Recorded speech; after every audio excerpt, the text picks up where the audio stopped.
At 7 in the morning, loud knocking pulled me out of a deep sleep. A deputy sheriff stood on my front porch holding a formal eviction order. My own name was printed on the legal document as if I were a common squatter in the very home I had protected and maintained for 6 long years. Across the street, my sister stood silently watching the scene unfold, her posture calm as if everything had been planned far in advance.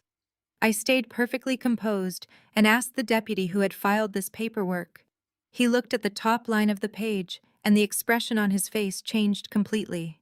My name is Julia. I am 34, and I spent the last 6 years of my life meticulously maintaining the aging family estate in the affluent suburbs of Boston. Before I continue this story, let me know where you are watching from in the comments below. Hit the like button and subscribe if you have ever had to stand up to family members who severely underestimated your worth and took your sacrifices for granted. The harsh pounding on the heavy oak door shattered the peaceful quiet of the early morning. It was a crisp Tuesday in late October, the kind of morning where frost still clung to the manicured lawns of our neighborhood.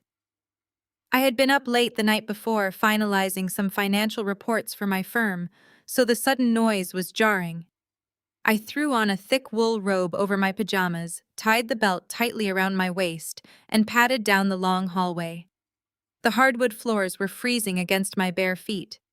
I had paid out of pocket to have those floors restored just 2 years ago, a massive undertaking that my parents insisted was necessary to preserve the historical value of the house. I had covered the cost without complaint, assuming I was investing in my own long-term stability. When I opened the door, the cold autumn air rushed inside, bringing with it the scent of damp leaves. Standing on my porch was a uniformed officer. His name tag read, Deputy Miller. I recognized him immediately. He was a local law enforcement officer who often patrolled our quiet suburban streets, someone I had waved to on numerous occasions while tending to the front garden. Today, however, he was not smiling. He looked deeply uncomfortable, his hand resting firmly on his duty belt as he extended a crisp, white legal document toward me. He cleared his throat, shifting his weight from one foot to the other, clearly dreading the interaction that was about to unfold. I took the paper from his outstretched hand. The crisp edge of the document felt heavy, carrying a weight that I did not yet fully understand. My eyes scanned the bold black print at the very top of the page. It was a 24-hour notice to vacate the premises. The words seemed to blur together for a fraction of a second before my brain forced them into sharp focus.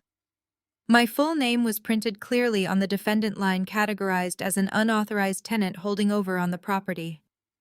My heart gave a singular painful thud against my ribs. I had paid the property taxes. I had replaced the roof. I had covered every single utility bill while my parents pretended to their country club friends that they were still wealthy. Yet here was a legal document classifying me as an unwanted guest in the house I had kept afloat. I did not panic. I did not raise my voice or break down into tears. Years of working in a high-pressure corporate environment had trained me to detach my emotions from sudden crises.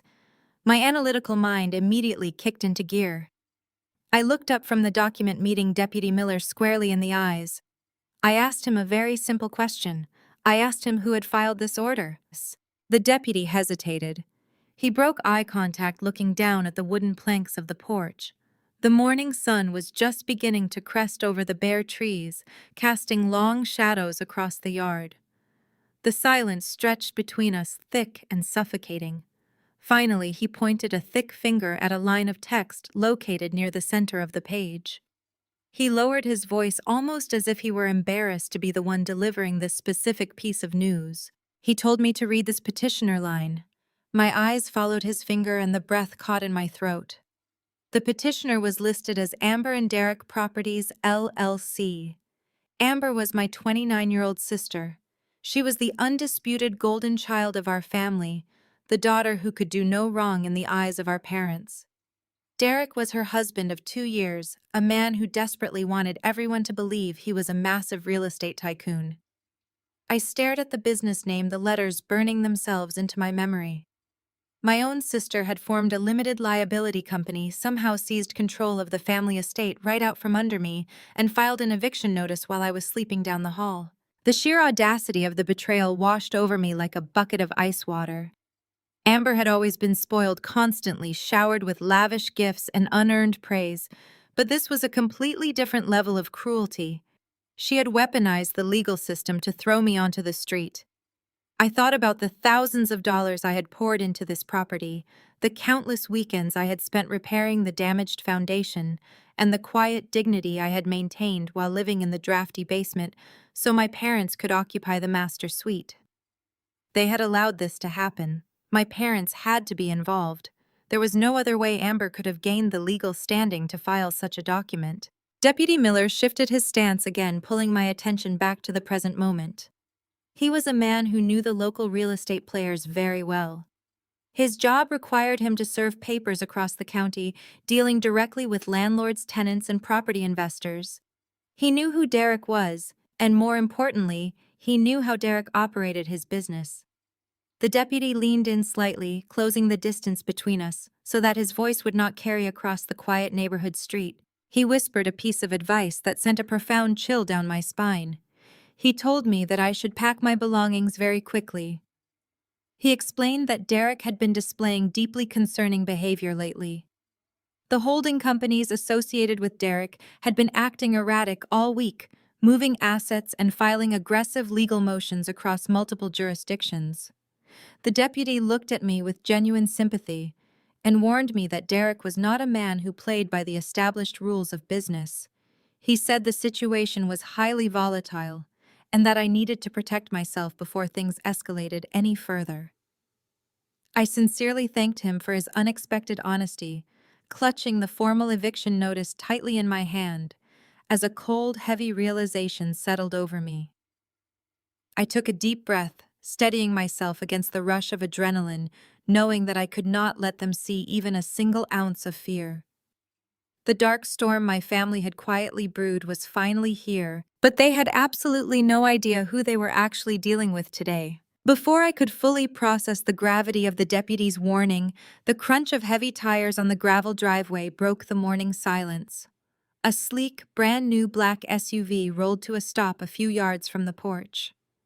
The passenger door swung open, and my younger sister Amber stepped out. She wore oversized designer sunglasses that caught the morning light, her lips curled into a triumphant smirk that I had known since we were children. Close behind her emerged her husband Derek, adjusting the cuffs of a tailored suit that probably cost more than my first car. They moved with an exaggerated sense of entitlement, projecting the image of a wealthy power couple arriving to claim their rightful kingdom. But they were not alone.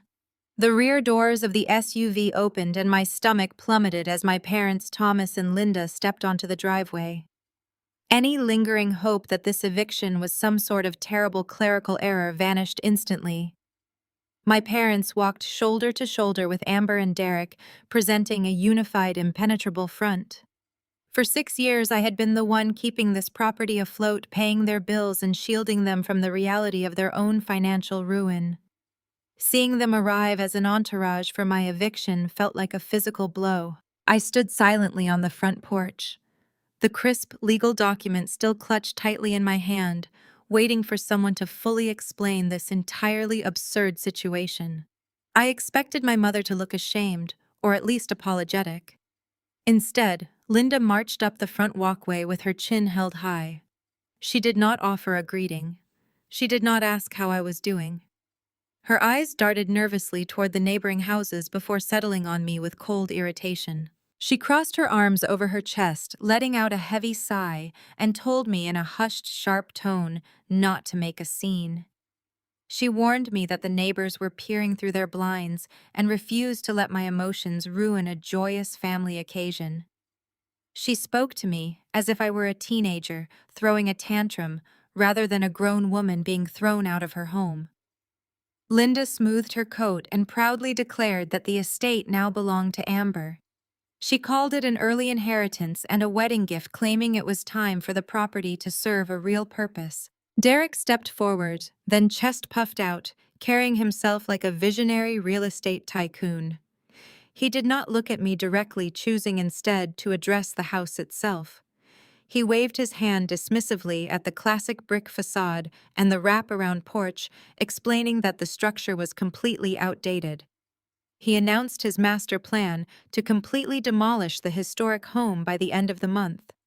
In its place, he intended to construct a multi-million-dollar spec house, a glass and concrete box, that he claimed would fetch a record-breaking price on the market. He spoke about bulldozing the very walls that held our childhood memories as if he were discussing taking out the trash. I listened to their grand plans, keeping my posture completely relaxed. I did not launch into a dramatic monologue or cry about the injustice. The time for emotional appeals had passed long ago with these people.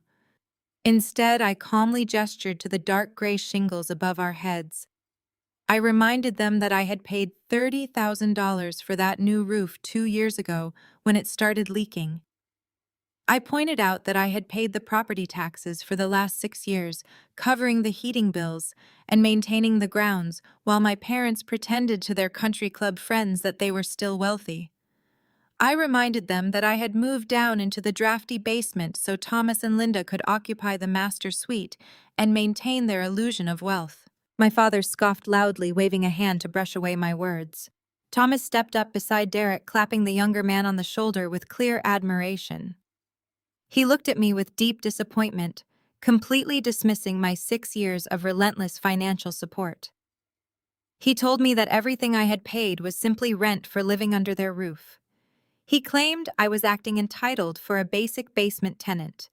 Then Thomas turned his praise to Derek, loudly celebrating his son-in-law for having what he called a brilliant real estate vision. My father spoke about Derek as if he were a financial genius, saving the family legacy, ignoring that it was my money keeping a roof over their heads. Amber took my prolonged silence as a clear sign of my ultimate defeat. She pushed her sunglasses up into her perfectly styled hair and stepped closer to the porch, looking me up and down with obvious pity. She leaned in and maliciously sneered that a single childless woman like me certainly did not ever need a massive 4-bedroom estate anyway.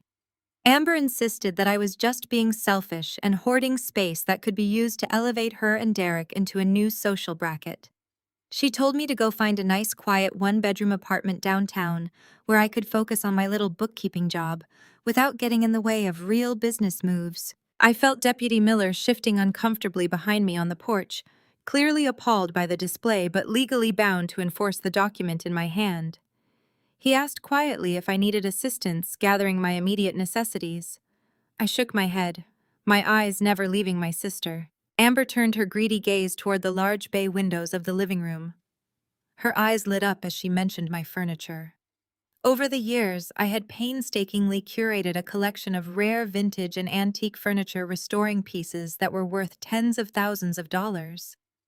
Amber pointed at the windows and demanded that I leave all of my expensive vintage furniture behind. She casually claimed that my pieces perfectly fit her new aesthetic and would look incredible staged in the new spec house Derek was planning to build. She instructed me to just take my clothes and leave the real assets for the people who knew how to appreciate them. My parents nodded in agreement, waiting for me to break down. They wanted me to fight for the velvet sofas and the solid oak dining table. They wanted a chaotic argument so they could justify their cruelty by labeling me as hysterical and unreasonable. But I did not give them that satisfaction. Instead of arguing, I looked at Amber and agreed far too easily. I told her she could keep the furniture, the house, and everything inside it. The swift compliance caught them entirely off guard. Amber blinked, her smug expression faltering for a fraction of a second as she tried to understand why I was surrendering so quickly. A cold, genuine smile touched my lips as I turned away from them and walked back into the house to pack. They thought they had just secured a multi-million-dollar future by throwing me out on the street. They thought they were untouchable. But as I walked down the hallway, leaving the front door wide open behind me, I felt a deep sense of peace. I knew a secret about this property, and about Derek's supposedly brilliant business empire that was about to completely destroy them all. I slowly turned my back on the smug faces of my family and walked through the heavy front door, leaving it open. The enveloping quiet of the interior wrapped around me, a stark contrast to the toxic hostility radiating from the lawn. I walked deliberately down the central hallway, my bare feet silent against the restored oak planks. I did not rush. There was no frantic scrambling, no panicked breathing, no tearful glances at the walls I had painted or the elegant fixtures I had installed. I moved with the precise efficiency of a professional executing a flawless exit strategy.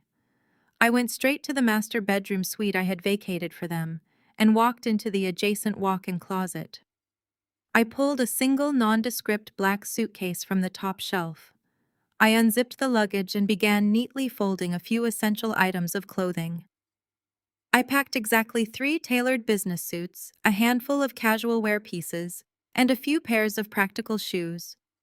I grabbed my encrypted work laptop, its charger, and a small leather pouch containing my critical identification documents.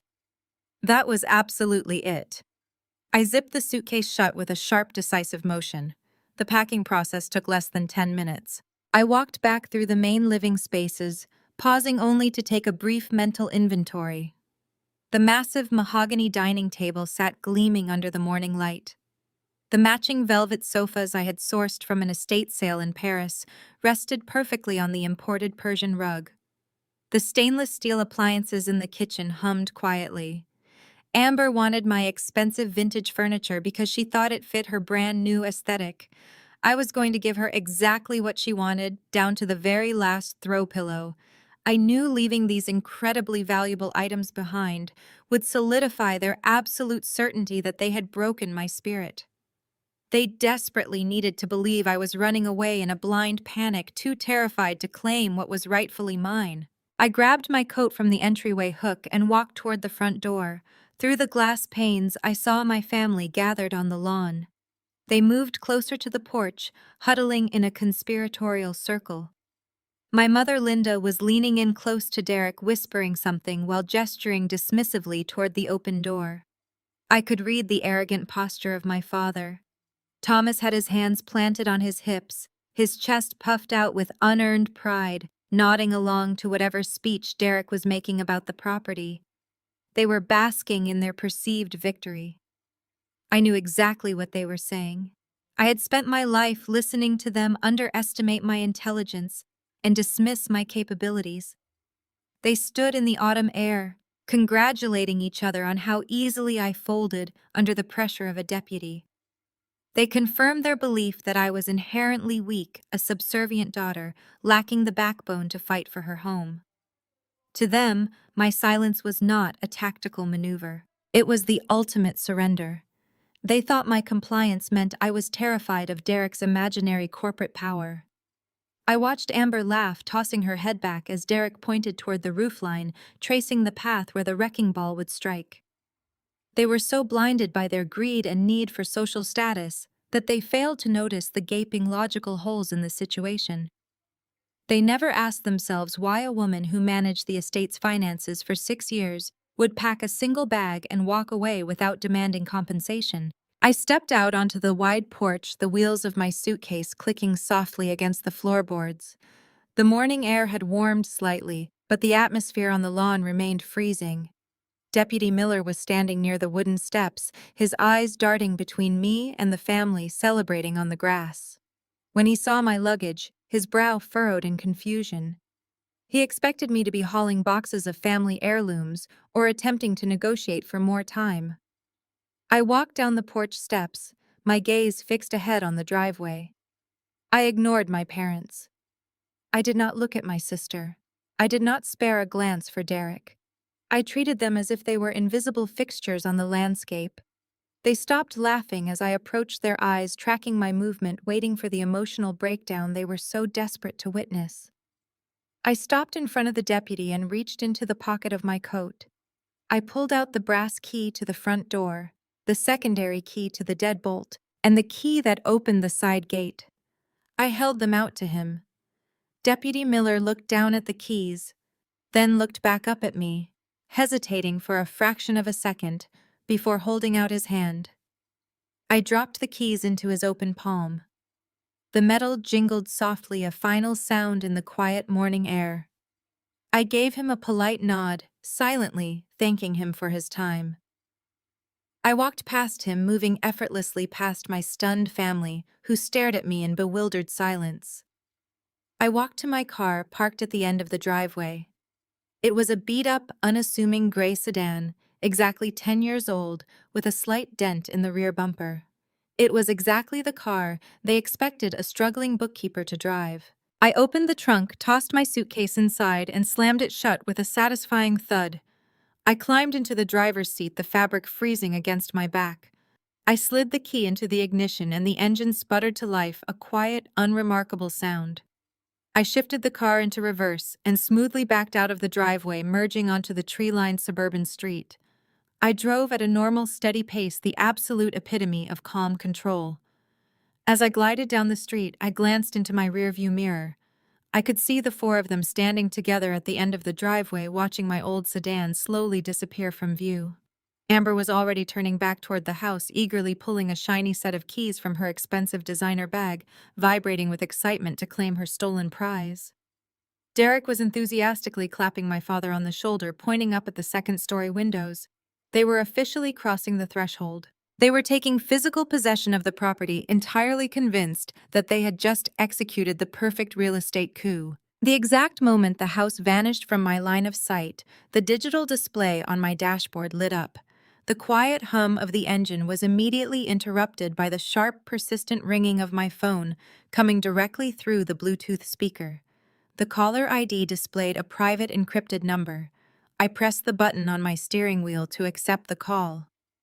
The voice that came through the speakers was crisp, relentlessly professional, and sharp. It was my wealth manager.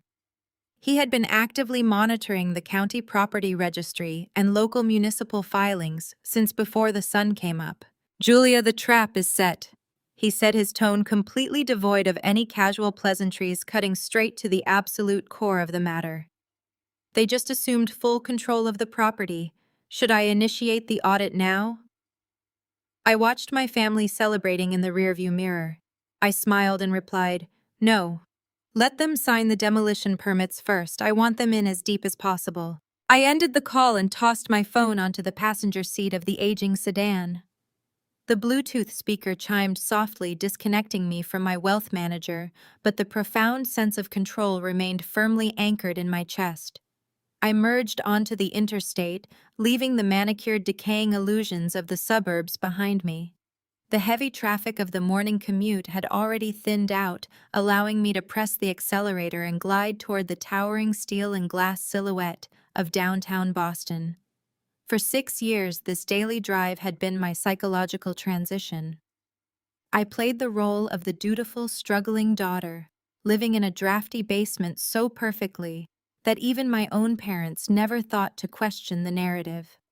They saw the scuffed shoes, the modest sweaters, and this rattling 10-year-old car, and they believed my life was as small as they always told me it would be. They needed me to be small. My lack of visible success was the cornerstone of their own fragile egos. As the skyline grew larger in my windshield, the persona of the defeated scapegoat dissolved completely. I navigated the familiar maze of downtown streets, turning down a discreet cobblestone alleyway nestled between two massive corporate high-rises. At the end of the alley, an unmarked security gate scanned the electronic tag hidden behind my rearview mirror.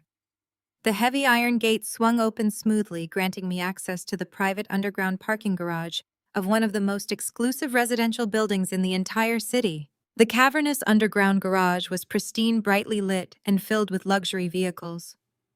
My dented gray sedan rolled quietly past a row of gleaming sports cars and imported SUVs before pulling into my designated oversized parking bay.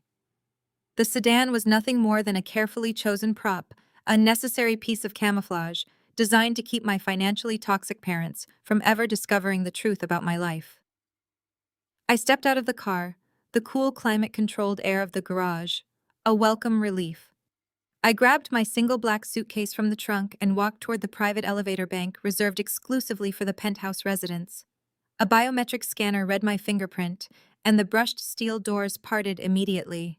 The elevator ascended rapidly, leaving the subterranean concrete far behind. When the doors opened again, they opened directly into my home, my true sanctuary. I stepped onto the wide plank mahogany floors of my penthouse. The space was massive, encompassing the entire top floor of the building. Floor-to-ceiling windows wrapped around the perimeter, offering an unobstructed, breathtaking panoramic view of the Boston skyline and the harbor beyond. The morning sun flooded the open-concept living area, illuminating the bespoke modern furniture, the original contemporary artwork, and the sleek, minimalist kitchen.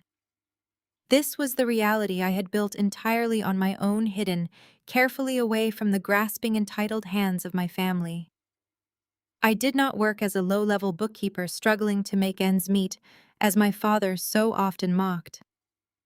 I was a senior corporate auditor at one of the most ruthless and respected forensic accounting firms on the Eastern Seaboard. I possessed a multi-million-dollar net worth generated through relentless hard work, brilliant investments, and an unparalleled ability to track financial discrepancies.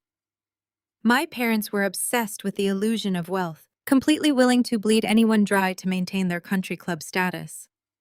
If they had ever known about my actual financial standing, they would have relentlessly guilted, manipulated, and demanded access to every single cent I had earned.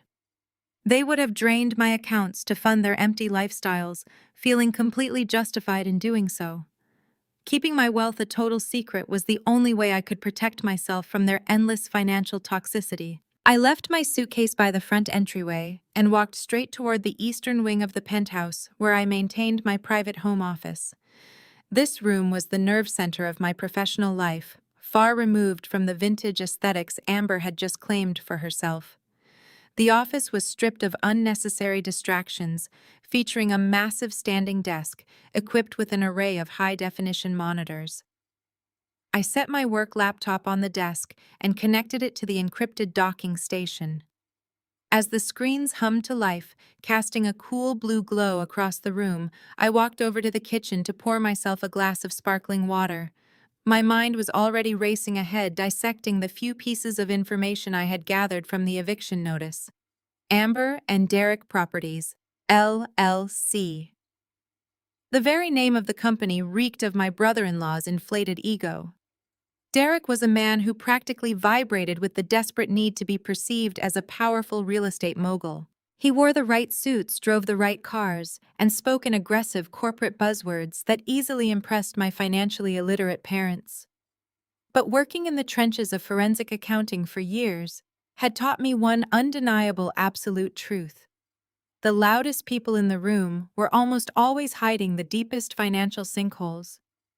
I returned to my desk, sitting down in the ergonomic leather chair. The encrypted terminal was fully booted, granting me remote access to the advanced financial databases and proprietary auditing software I utilized for my corporate clients. I cracked my knuckles, the silence of the penthouse wrapping around me like a protective shield. It was time to see exactly what kind of empire my brother-in-law was actually running. I typed the name of his limited liability company into the primary search bar and initiated a comprehensive background sweep. The software began cross-referencing public property records, corporate registrations, commercial loan databases, and state tax filings. I watched the glowing green progress bar inch across the center screen, my focused eyes scanning the raw, unfiltered data as it began to populate in endlessly cascading columns. At first glance, Derek's overarching operation looked exactly like the successful, highly profitable venture he endlessly bragged about at all of our tense family dinners. The LLC held clean titles to several small commercial properties and a handful of ongoing residential flip projects. But I was not trained to look at the surface. I was trained to dig into the foundational bedrock of a company's financial health. I opened a secondary program, initiating a deep dive into the specific lien histories and the debt-to-equity ratios tied to each individual property in his portfolio. The numbers began to shift, painting a drastically different picture than the one he projected to the world. I pulled up the financial instruments attached to the properties, and the truth immediately leaped off the screen. I leaned closer to the monitor, my eyes narrowing as I traced the flow of capital. The initial sweep of Derek's LLC revealed a terrifying financial reality. Derek was not a real estate mogul in any sense of the word. He was heavily over-leveraged, utilizing an incredibly dangerous house of cards strategy to fund his acquisitions. He was swimming in high-interest bridge loans, borrowing exorbitant amounts of money against properties he barely owned, just to cover the operational costs of his other failing projects. Every single asset he claimed was suffocating under predatory mezzanine financing. He was dangerously close to a catastrophic default, and pulling my family estate into his toxic web was his final desperate attempt to save himself from total financial ruin. The stark reality of his financial incompetence sat glowing on my monitors. I leaned back in my leather chair, processing the sheer scale of Derek's impending collapse. He was a desperate gambler who had pushed his final stack of chips onto the table, and that stack was my home. As I ran a secondary algorithm to trace the exact origin points of his most recent bridge loans, the tranquil quiet of my office was suddenly shattered by a harsh buzzing sound. My personal cell phone began to vibrate violently against the glass desk. The screen lit up in a rapid sequence. I tore my eyes away from the financial ledgers and glanced down. Notifications were flooding the family group chat, a channel I had unmuted this morning to monitor their post-eviction behavior. I picked up the phone, swiping the screen to open the messaging application. The chat was overflowing with videos and text messages. The screen instantly filled with the sunlit interior of the living room I had meticulously decorated for the past 6 years. Amber filled the foreground, holding her phone high. She wore a wide, triumphant smile, holding a crystal flute filled entirely with champagne. In the background, Derek was lounging on the velvet sofa I had spent months restoring. He had his expensive shoes propped up carelessly on my pristine glass coffee table, holding his own matching glass of champagne. Amber spoke to the camera, her voice dripping with artificial sweetness masking a deep condescension. She spun around, purposely lingering on the reading nook and the antique bookshelves I had curated.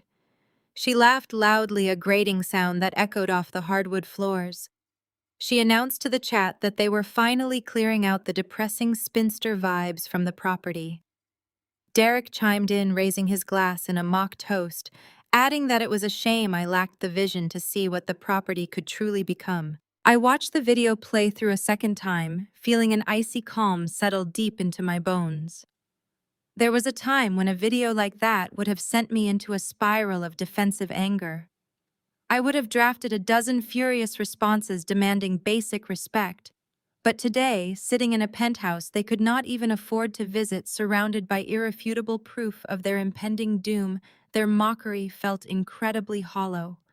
They were celebrating a victory on a ship that was already sinking incredibly fast. Before the video finished its loop, another wave of notifications began pinging across my screen. This time, the messages were pouring in directly from my mother. Linda had bypassed the group chat, opting to flood my personal inbox with a relentless stream of demands. I immediately opened her thread. Linda did not ask if I had found a place to stay. She did not express a single ounce of concern for my sudden lack of housing. Instead, her messages were a frantic, entitled barrage regarding the physical state of the house I had just been forced to vacate. She sent a zoomed-in photograph of the baseboards in the downstairs hallway, pointing out a microscopic layer of dust. She told me that she was absolutely appalled by the lack of care I had shown the property on my way out. The messages continued to pour in.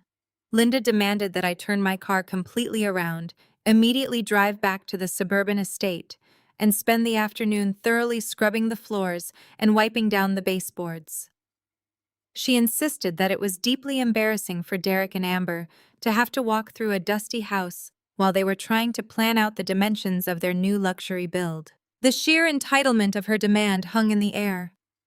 My mother had just watched me get evicted, and her immediate priority was forcing me to return as an unpaid maid to clean a house they planned to bulldoze. I stared at the bright screen of my phone, a calculated smile spreading across my face. I knew exactly how to play this hand. The most incredibly dangerous thing I could do right now was show them my strength. If I pushed back or displayed any obvious independence, their paranoia would flare. They needed me to be the weak, defeated scapegoat they had always designed me to be. I chose my words with surgical precision, deliberately adopting a tone of submissive, defeated apology. I typed out a message to my mother profusely apologizing for my terrible oversight regarding the baseboards. I told her that I was so rattled by the sudden arrival of the deputy that I completely forgot to do my final sweep. I fed her ego, agreeing that she was absolutely right to be disappointed in my lack of attention to detail. I promised her that I was currently looking for a cheap motel room to stay in, but I would try my best to come back tomorrow morning with a wet mop to make things right. Then I switched over to the family group chat. I typed a separate message addressing Amber's champagne video. I told my sister that I was genuinely happy she and Derek were finally getting the beautiful home they deserved. I agreed that my old furniture probably did carry a depressing energy, and I apologized for leaving my things behind and cluttering up her new space. I wished them the best of luck with their demolition plans, signing off with a series of subservient pleasantries. I hit send on both messages and tossed the phone back onto the smooth glass of my desk. The responses from them would be entirely predictable. They would read those pathetic apologies, and their egos would swell to massive proportions. They would feel incredibly powerful, convinced that they had successfully crushed my spirit and put me firmly back in my place.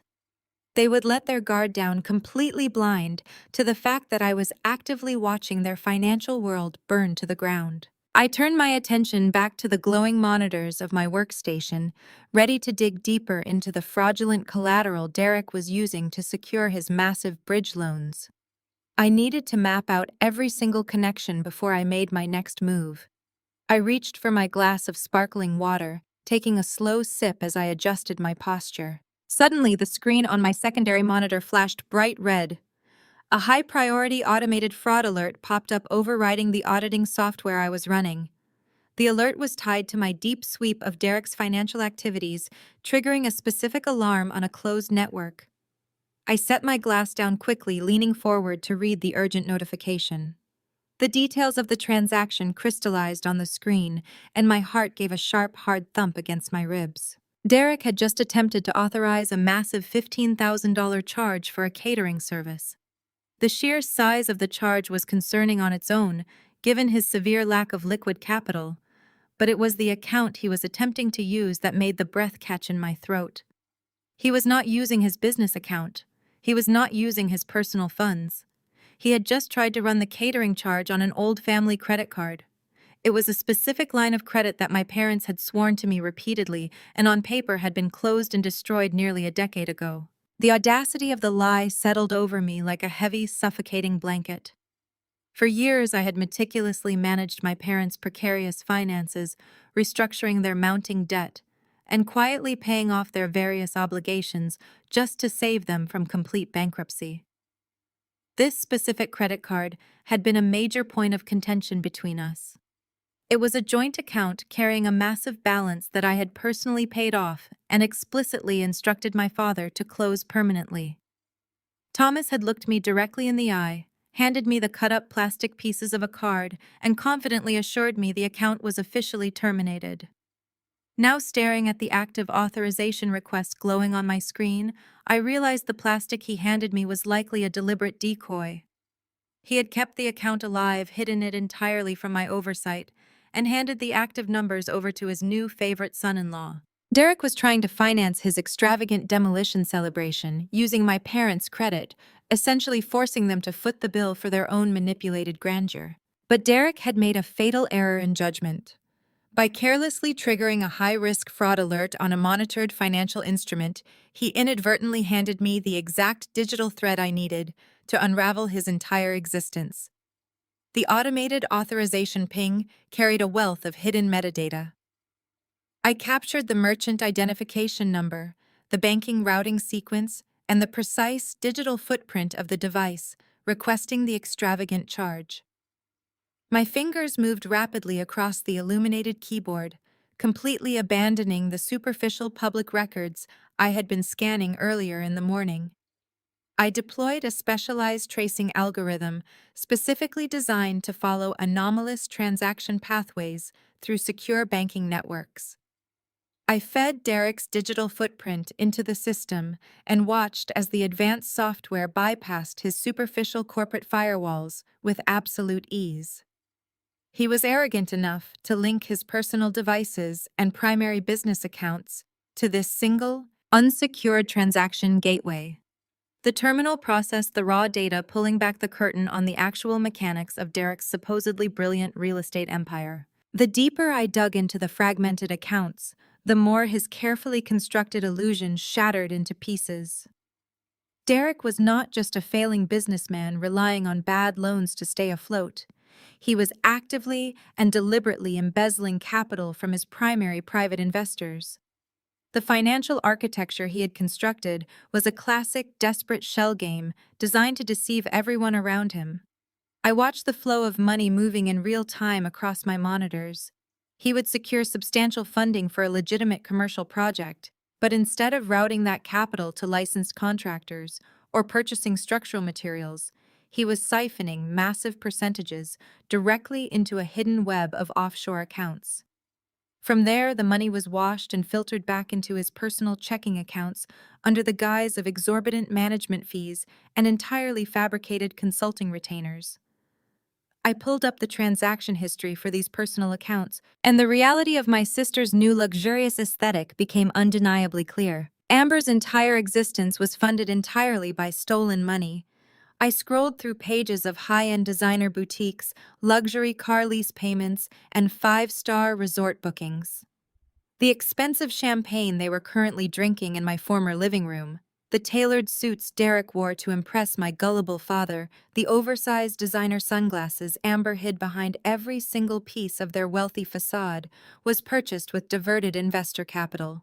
They were bleeding legitimate projects dry just to maintain the illusion of absolute unparalleled success for Thomas and Linda.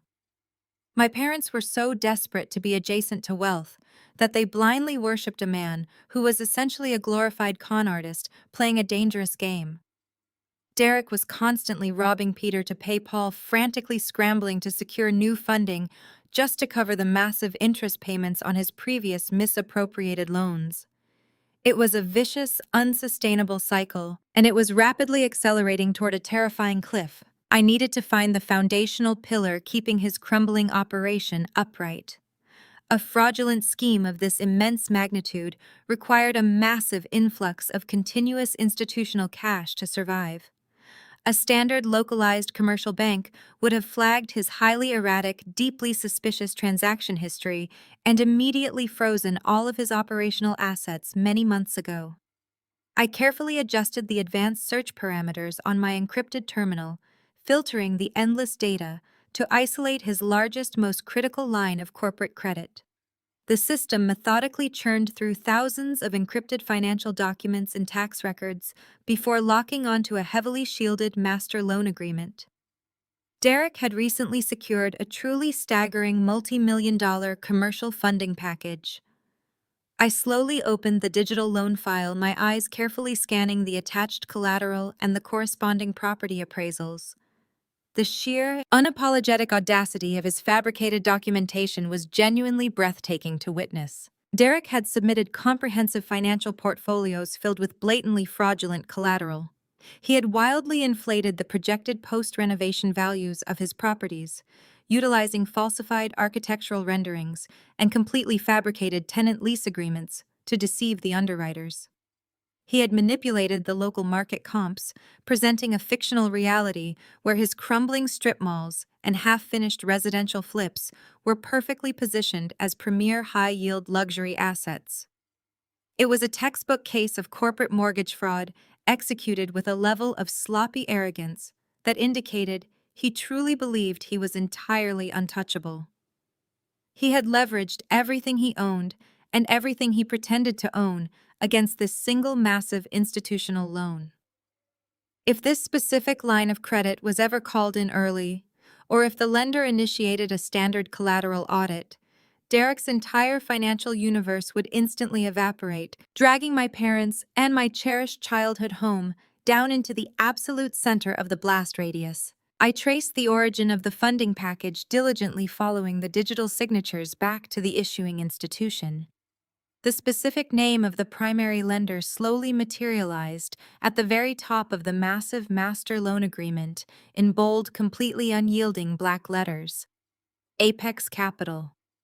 I sat back in my leather chair staring at the name on the monitor as a slow, deliberate smile touched the corners of my mouth.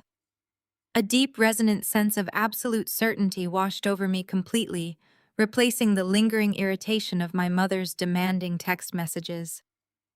Out of all the prestigious private equity firms operating in the entire country, out of all the massive financial institutions willing to take a risk on high-yield commercial development, Derek had blindly walked right into the waiting jaws of a merciless corporate predator he could not ever possibly begin to comprehend. I leaned forward and carefully opened a highly secure internal directory on my computer.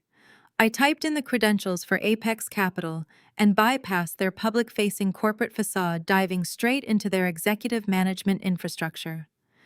I pulled up the comprehensive roster for their National Risk Assessment Division. The organizational chart loaded on the screen detailing the exact hierarchy of the financial officers responsible for vetting, approving, and auditing their massive commercial lending portfolio.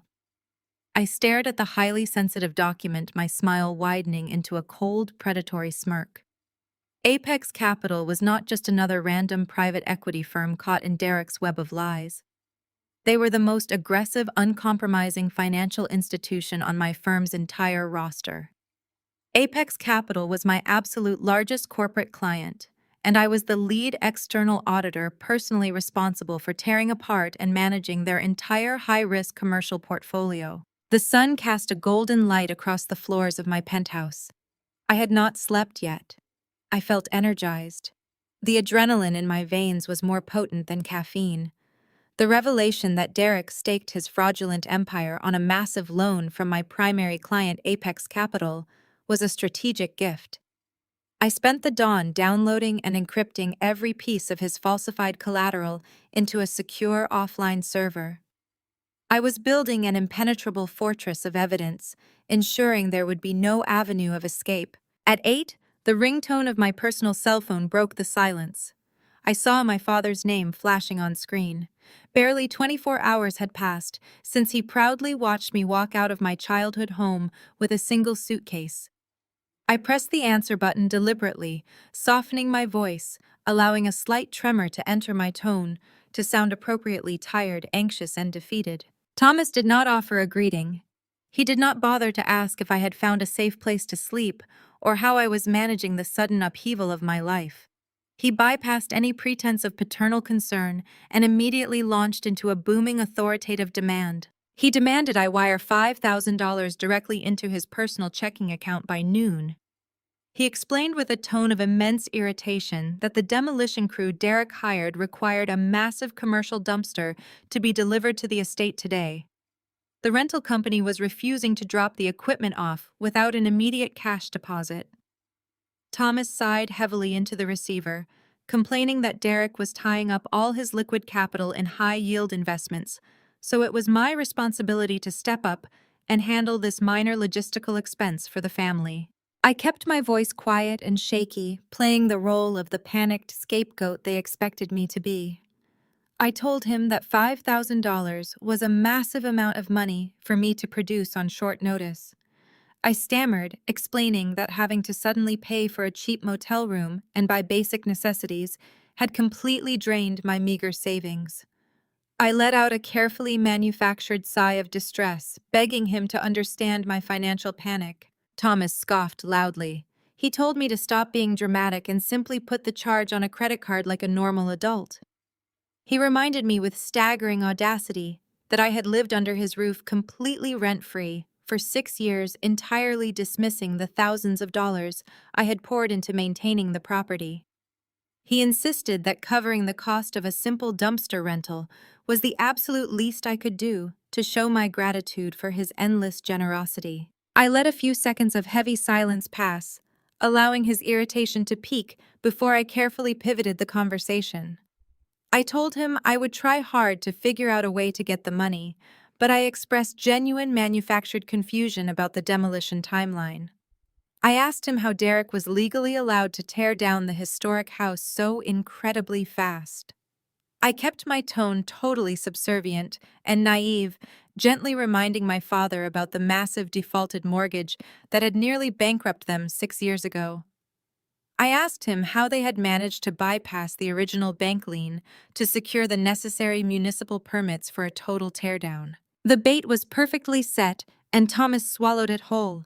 He could never resist an opportunity to brag about his own perceived brilliance, especially when he felt he was explaining complex business matters to his simple-minded, practical daughter. His tone instantly shifted from irritation to profound, swelling arrogance. He chuckled, a deep, patronizing sound that I had endured my entire life. He told me that this complete lack of basic understanding was exactly why I would always be stuck pushing papers at a low-level bookkeeping job. I lacked the vision to understand real estate maneuvering. Thomas proudly explained that they did not need to worry about that old, messy mortgage hanging over their heads anymore. He boasted that Derek had found a brilliant legal loophole. My father explained that the original local bank that held the paper on the house had been aggressively bought out and absorbed by a national conglomerate during a messy corporate merger several years ago. Thomas confidently declared that giant banking institutions always lost track of their smaller local residential portfolios during those administrative transitions. He lowered his voice to a hushed conspiratorial whisper, practically bursting with unearned pride.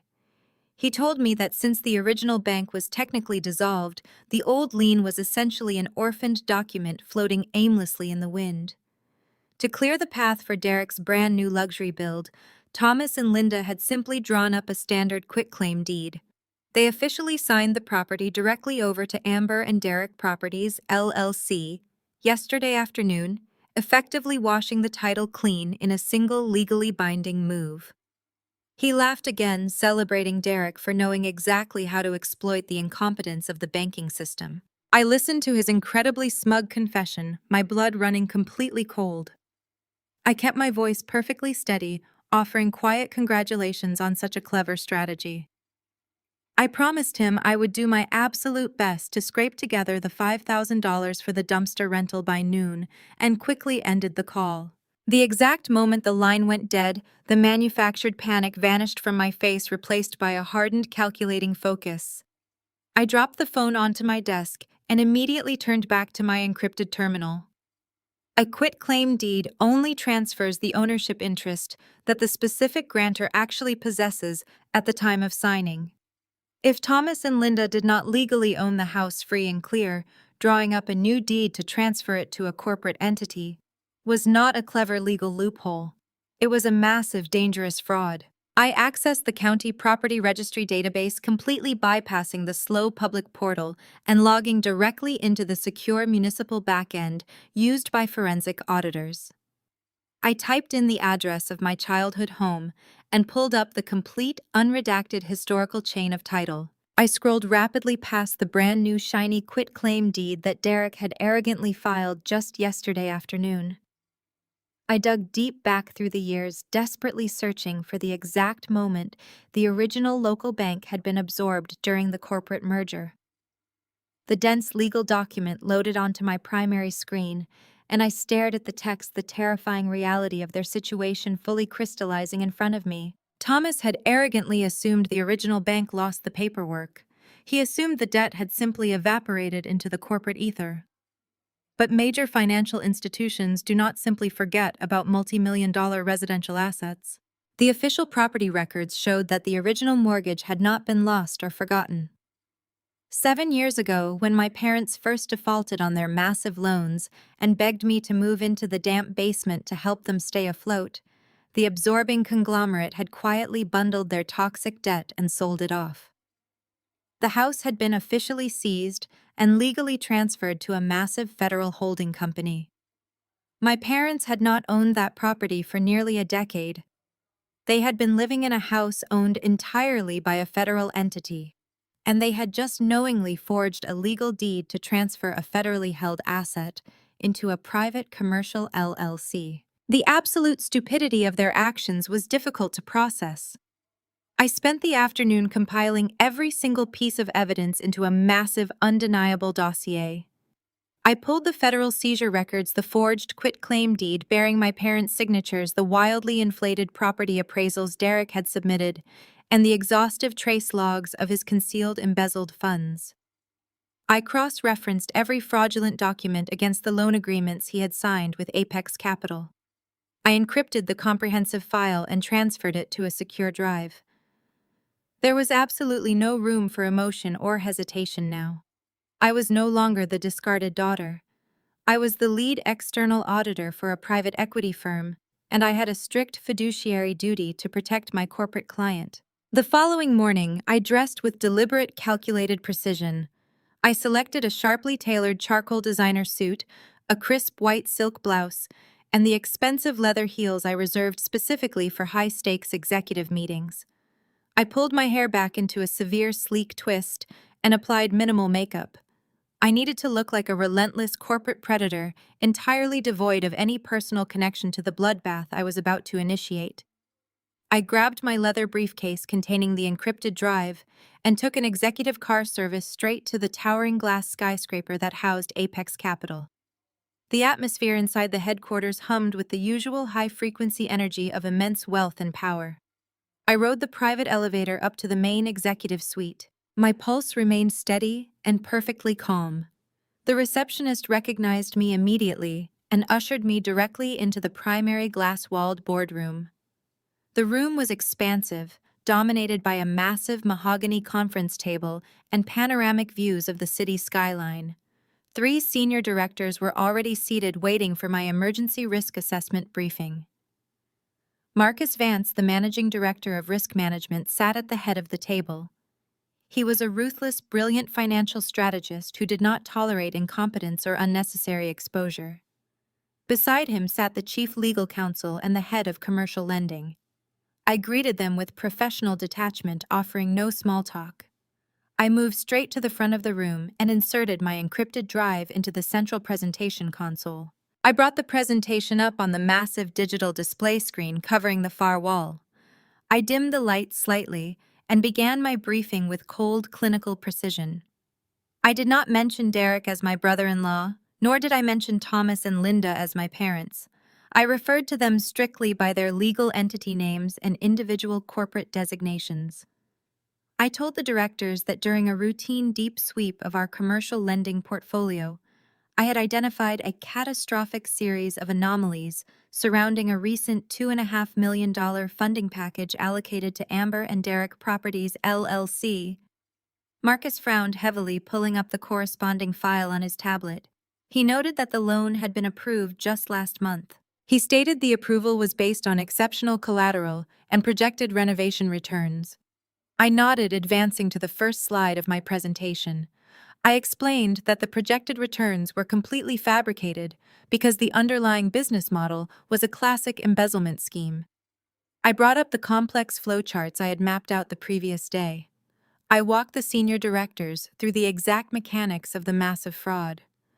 I showed them how Derek secured funding for legitimate commercial development projects only to immediately siphon massive percentages of that capital into a labyrinth of offshore shell accounts. I displayed the trace logs proving that this diverted money was then washed and funneled back into his personal accounts under the false guise of exorbitant management fees. I presented the extensive list of luxury expenditures, designer goods, imported vehicles, and 5-star vacations, explaining that the principal borrower was actively draining project capital to fund an unsustainable, lavish personal lifestyle. The head of commercial lending leaned forward, his face paling visibly as he looked at the sheer volume of diverted funds. He asked how this had slipped past their initial risk analysts. I kept my voice perfectly even, explaining that the borrower had utilized highly sophisticated spoofing software and falsified architectural invoices to create the absolute illusion of active, legitimate construction progress. He was paying off the massive interest on older loans, using the principal from newer loans, effectively creating a corporate Ponzi scheme now mathematically guaranteed to entirely collapse in itself. Marcus interlaced his fingers, his expression darkening with cold, unyielding fury. He stated that while embezzlement was a severe breach of contract, the firm was still completely protected by the underlying real estate collateral secured against the specific loans. He argued that they could simply seize the properties and liquidate the physical assets to recover the stolen capital. I waited for a single heavy beat before advancing to the most critical slide of the presentation. I told Marcus that recovering the capital through asset liquidation was unfortunately entirely impossible because the primary collateral securing the $2.5 million loan did not actually belong to the borrower. I brought up the high-resolution scan of the quitclaim deed Derek had officially filed today. The document displayed the signatures of Thomas and Linda transferring the suburban estate to his LLC. I explained that the borrower had presented this specific deed to Apex Capital as absolute proof of unencumbered ownership of a highly valuable prime residential development site. I then superimposed the federal property registry records directly over the fraudulent deed. I walked the directors through the true undisputed chain of title. I showed them how the original mortgage had defaulted 7 years ago, how the massive debt had been bundled and sold, and how the property had been legally seized by a federal holding company. I explained that the individuals who signed the quitclaim deed had been residing in the foreclosed property as unauthorized occupants for a long decade. They possessed absolutely no legal ownership interest to transfer to anyone. The silence in the expansive boardroom was absolute and entirely deafening. The chief legal counsel removed his glasses, rubbing his eyes as the staggering magnitude of the exposure truly set in. I delivered the final devastating blow with zero emotion. I stated that the borrower had knowingly submitted a forged quitclaim deed on a federally held asset to secure a multi-million-dollar private equity loan. The collateral was completely worthless. The transfer was a severe federal crime, and Apex Capital was currently holding an entirely unsecured, heavily leveraged debt tied directly to an active ongoing criminal fraud scheme. I concluded the presentation by turning off the digital display and stepping back away quietly. I stood in the quiet room watching the powerful men process the terrifying reality of their situation. The financial liability was staggering, but the potential reputational damage to the firm was absolutely catastrophic. If federal authorities discovered that Apex Capital had failed to properly vet a forged deed on a seized government asset, the resulting regulatory investigations would tear the entire firm apart. Marcus sat completely motionless for a long time, his eyes fixed on the blank screen. When he finally spoke, his voice was dangerously quiet and filled with lethal intent. The board of directors is horrified by the exposure. They immediately authorized Julia to execute an emergency freeze on all of Derek's commercial accounts and initiate an aggressive asset recall at her discretion. I held the absolute power to financially annihilate my brother-in-law. The digital kill switch was approved and waiting. I pulled out my phone ready to initiate the asset recall and freeze every cent Derek claimed to own. Before I could tap the screen, a message notification dropped down. It was from Amber. She was hosting a farewell dinner party at the estate tonight to say goodbye to the old house before demolition. She insisted I needed to be there. It was a trap. Amber and Linda were orchestrating a public spectacle to showcase my defeat. They wanted to parade my poverty in front of Derek's wealthy investors. A week ago, an invitation like this would have sent me into a spiral of anxiety. Today, armed with the knowledge that their entire universe was hours away from federal collapse, it felt like an unparalleled opportunity. If I froze his accounts right now, the panic would start behind closed doors. I wanted to look them in the eye while they were still intoxicated by their own fabricated success. I closed the execution protocol, leaving the freeze order pending. I typed a subservient reply, promising I would be there by 6. I was going to give them exactly the victim they wanted. When I pulled up to the familiar gates of the estate, the circular driveway was packed with luxury vehicles. The house was blazing with light, and the loud murmur of a cocktail party drifted out through the open front doors. I walked up the stone steps wearing a plain sweater and simple slacks, deliberately dressing down to feed their narrative of my financial ruin.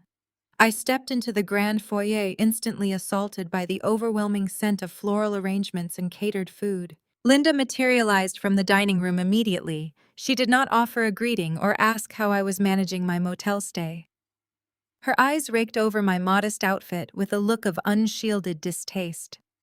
She grabbed my arm and pulled me roughly toward the kitchen, away from the glittering guests in the main living room. The kitchen was a chaotic hub of catering staff preparing elaborate appetizers. Linda snatched a plain white serving apron from a nearby counter and shoved it hard against my chest. She told me that since I was unemployed and leeching off their generosity to cover my dumpster rental, I was going to earn my keep tonight. She ordered me to tie the apron on, grab a silver tray of crab-stuffed mushrooms, and start circulating through the living room. She explicitly warned me not to engage in conversation with any of Derek's investors, reminding me that my presence was an embarrassment they were graciously tolerating. I stared at the white apron in my hands. The sheer cruelty of her demand was breathtaking. My mother had invited me to my former home for the sole purpose of degrading me into unpaid household staff in front of her peers. I looked up at Linda, offering no resistance. I nodded slowly, allowing a look of quiet resignation to settle over my features. I slipped the apron over my head and tied it securely behind my waist. I picked up the heavy silver tray of hors d'oeuvres, my expression perfectly blank, and walked out of the kitchen. The living room was packed with people drinking champagne and admiring the architectural details of the home Derek was pretending he had the permits to destroy. I moved silently through the crowd, offering appetizers to women draped in diamonds and men wearing bespoke suits. They barely registered my presence, treating me exactly like the invisible catering staff Linda intended me to be. I kept my head down, my ears straining to pick up the fragmented conversations floating around the room. I drifted toward the large marble fireplace where Derek was holding court. He was surrounded by a circle of older, wealthy men who looked completely captivated by his charisma. Derek was in his element, swirling a glass of dark liquor and speaking loudly enough for half the room to hear. He was bragging about the aggressive timeline for his new luxury build, assuring the men that his municipal connections guaranteed a smooth demolition process. One of the older investors clapped Derek on the shoulder, congratulating him on the massive $2.5 million funding package he had just secured to finance the initial development phase. Derek laughed a booming, arrogant sound. He told the investor that securing capital was simply a matter of presenting the right vision to the right people. He claimed the private equity firm had practically begged him to take their money. As I stepped closer to offer a napkin to a guest near the fireplace, Derek caught my eye. He did not miss a beat. He gestured toward me with his glass, drawing the attention of his entire circle of investors. He loudly announced that it was a shame some people in the family lacked the basic business acumen to understand wealth generation. He introduced me to the group as his financially illiterate sister-in-law, claiming I had nearly run this beautiful property into foreclosure before he graciously stepped in to save the family legacy. He chuckled, adding that I was currently experiencing how the other half lived, gesturing dismissively at my catering apron. The men chuckled politely, offering me looks of mild pity before turning their attention back to Derek's brilliant real estate insights. I stood perfectly still, offering the silver tray with a subservient smile. I swallowed the burning pride in my throat and absorbed the humiliation without flinching. Every arrogant word leaving his mouth, every fabricated claim about his funding, was just another nail in his coffin.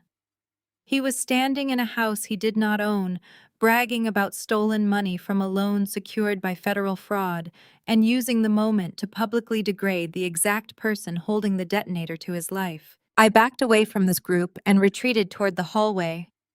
The noise of the party faded slightly as I moved away from the main gathering areas. As I passed the old library, which Derek had commandeered as his temporary home office, I noticed the heavy oak door was propped open a few inches. A sliver of bright light spilled out onto the hardwood floor. I checked the hallway to ensure I was completely alone. The catering staff was busy in the kitchen, and the guests were confined to the living rooms. I set my empty silver tray down on a side table and pushed the oak door open, slipping silently inside the office. The room was a chaotic mess of rolled-up blueprints, scattered legal pads, and empty coffee cups. Derek was clearly feeling the mounting pressure of his own lies. I moved quickly past his mahogany desk, my eyes scanning the room for anything useful. At the far end of the office, partially obscured by a stack of architectural rendering boards, stood a large white dry erase board. I walked over and pulled the rendering boards aside. The whiteboard was covered in a chaotic handwritten web of dates, account numbers, and rapid calculations. It was a physical map of his entire embezzlement operation. He had drawn arrows connecting legitimate construction escrow accounts to a series of offshore shell companies.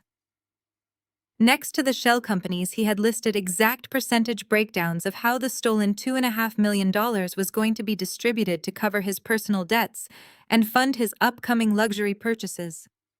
It was the raw, unfiltered inner workings of his criminal mind laid out in black and white marker. I quickly pulled my phone from my pocket, double-checking that the flash was disabled. I snapped a dozen high-resolution photographs of the whiteboard capturing every single account number and routing sequence he had carelessly left exposed. As I reviewed the images to ensure they were legible, my eyes caught a specific block of text, circled in heavy red marker in the bottom right corner of the board. I zoomed in on the photograph. It was a massive consolidated transfer order.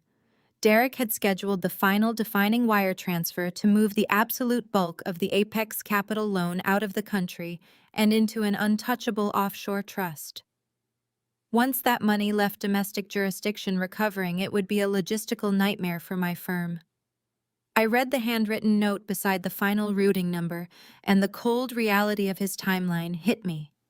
The final illegal offshore wire transfer was scheduled to execute tomorrow morning at exactly 9 o'clock. I lowered my phone, the glowing screen brightly illuminating the dark wood of the desk. 9 o'clock tomorrow morning. That was the precise moment Derek planned to vanish, with millions of dollars leaving Apex Capital holding a worthless forged deed, and my parents facing federal indictment for property fraud. I carefully slid the phone back into my pocket, ensuring the camera lens was clean, and moved back toward the heavy oak door. I cracked it open, listening to the swelling laughter from the living room, and slipped back into the hallway unnoticed.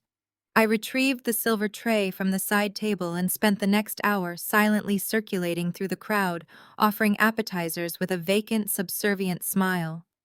Nobody looked twice at the woman in the catering apron. When the hired kitchen staff finally began packing up their equipment, I untied the apron, folded it neatly on the counter, and walked out the back door without saying a single word to my mother or sister. The cool, damp night air felt good against my skin as I drove back to my motel room. I did not sleep a single wink. I spent the entire night logged into the secure Apex Capital portal, meticulously drafting the emergency asset recall and coordinating the massive account freeze. I programmed the highly advanced system to execute the absolute lock on Derek's entire financial network at exactly 8:59 in the morning, a mere 60 seconds before his offshore wire was scheduled to process. The following afternoon, the suburban estate was completely transformed into a grotesque festival of unearned wealth. Amber and Derek were hosting a massive outdoor party on the sprawling back lawn to celebrate the highly anticipated impending demolition of the property. When I arrived, the sheer scale of the event was staggering. A massive white tent had been erected near the old rose gardens, shading dozens of white linen tables, adorned with towering floral centerpieces. A live DJ was set up on the flagstone patio, blasting upbeat music that echoed off the brick facade of the house. White-coated waitstaff weaved through the crowd, carrying trays of expensive champagne and delicate appetizers. Dozens of guests filled the space, a mix of Derek's wealthy investors, local developers, and all of my parents' elite country club friends. Everyone was dressed in casual designer clothing, laughing and clinking glasses in the bright afternoon sun. It was a victory lap for a race they had already lost. I walked onto the lawn, ignoring the confused glances of the caterers who remembered me from the previous night. I wore a simple black dress, blending into the background as I moved toward the edge of the patio. I picked up a glass of sparkling water from a passing tray and found a quiet spot near the old oak tree, completely removed from the center of the celebration. Amber was holding court near the pool, wearing a flowing white designer gown that looked more appropriate for a bridal shower than a demolition party. She was laughing loudly, clutching a crystal champagne flute, and eagerly pointing toward the roof of the house, excitedly describing the modern glass and steel mansion they planned to build in its place. Derek stood a few feet away, surrounded by the same group of older investors I had seen the night before. He was smoking an expensive cigar, projecting the absolute confidence of a man who believed his massive offshore wire transfer had successfully cleared that morning. He was completely unaware that his accounts had been frozen solid several hours ago and that the automated failure notifications were currently bouncing off his ignored business phone. I took a slow sip of my sparkling water, letting the cold liquid ground me. My face remained a mask of serene composure. I watched my parents working the crowd, practically glowing with visible, unearned pride. Linda was linking arms with her country club friends, boasting about her son-in-law's brilliant real estate vision. She spoke loudly about the expensive, exclusive interior designers she had already consulted for the new build. Thomas was pacing near the DJ booth, looking incredibly self-important. He raised his hand and gestured aggressively to the DJ to cut the loud, thumping music. The music suddenly and abruptly stopped, and a sudden heavy hush fell over the sprawling lawn. Thomas stepped up onto the raised brick edge of the patio, holding a silver microphone the DJ had handed him. He tapped it twice, the sharp sound echoing across the quiet yard, and raised his own glass high in the air. He welcomed everyone warmly to the estate, his booming voice full of arrogant authority. He announced that today marked the absolute end of an era and the glorious beginning of a highly profitable new chapter for the entire family. He turned his attention to Derek, publicly praising him for his unmatched financial genius and unparalleled vision. Thomas boldly declared that Derek had single-handedly saved the family legacy, elevating their social status and securing their wealth for generations to come. The crowd clapped and applauded politely, and Derek offered a smug, self-satisfied nod to his adoring audience. Then Thomas turned his gaze toward the back of the crowd, his eyes scanning the faces until they locked directly onto mine. The proud smile vanished from his face, replaced by a deep, easily recognizable sneer. He leaned into the microphone, ensuring every single guest could hear his next words clearly and perfectly. He stated that true wealth required bold vision and ruthless execution qualities that some members of his own immediate family so sadly lacked entirely. Thomas loudly and proudly announced to the massive crowd that I had almost let this magnificent property rot into foreclosure due to my severe and absolute lack of basic business acumen. He mocked my careful, conservative approach to finances, calling it the timid mindset of a lifelong peasant who was too terrified to take a single lucrative risk. He told the laughing guests that it took a real man like Derek to step in, clear the massive, worthless debt, and unlock the true massive explosive potential of the land. Amber cheered loudly and happily from the pool, raising her glass in my direction with a vicious, mocking smile. I did not break eye contact with my father. I did not blush at all, I did not look away, and I did not utter a single word in my own defense. I simply stood there quietly gripping my glass of sparkling water, radiating an icy, unbreakable calm. I knew exactly what was happening behind the scenes. I knew the bank had rejected Derek's wire transfer. I knew Apex Capital had already initiated the aggressive asset recall. I was simply waiting for the invisible clock to strike. The DJ enthusiastically faded the music back in a heavy bass track designed to get the crowd moving again.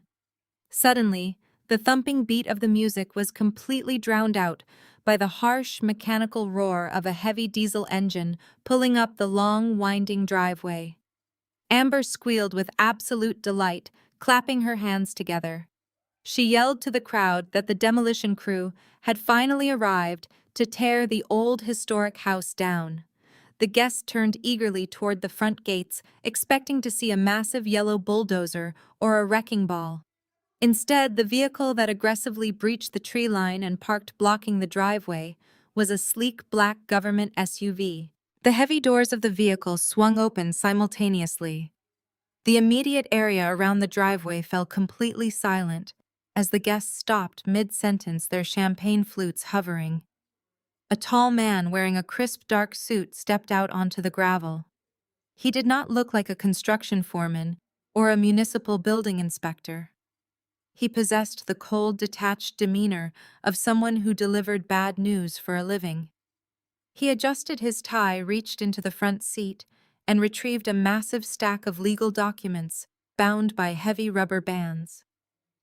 He slammed the car door shut, the sharp metallic sound cutting through the quiet tension hanging over the lawn.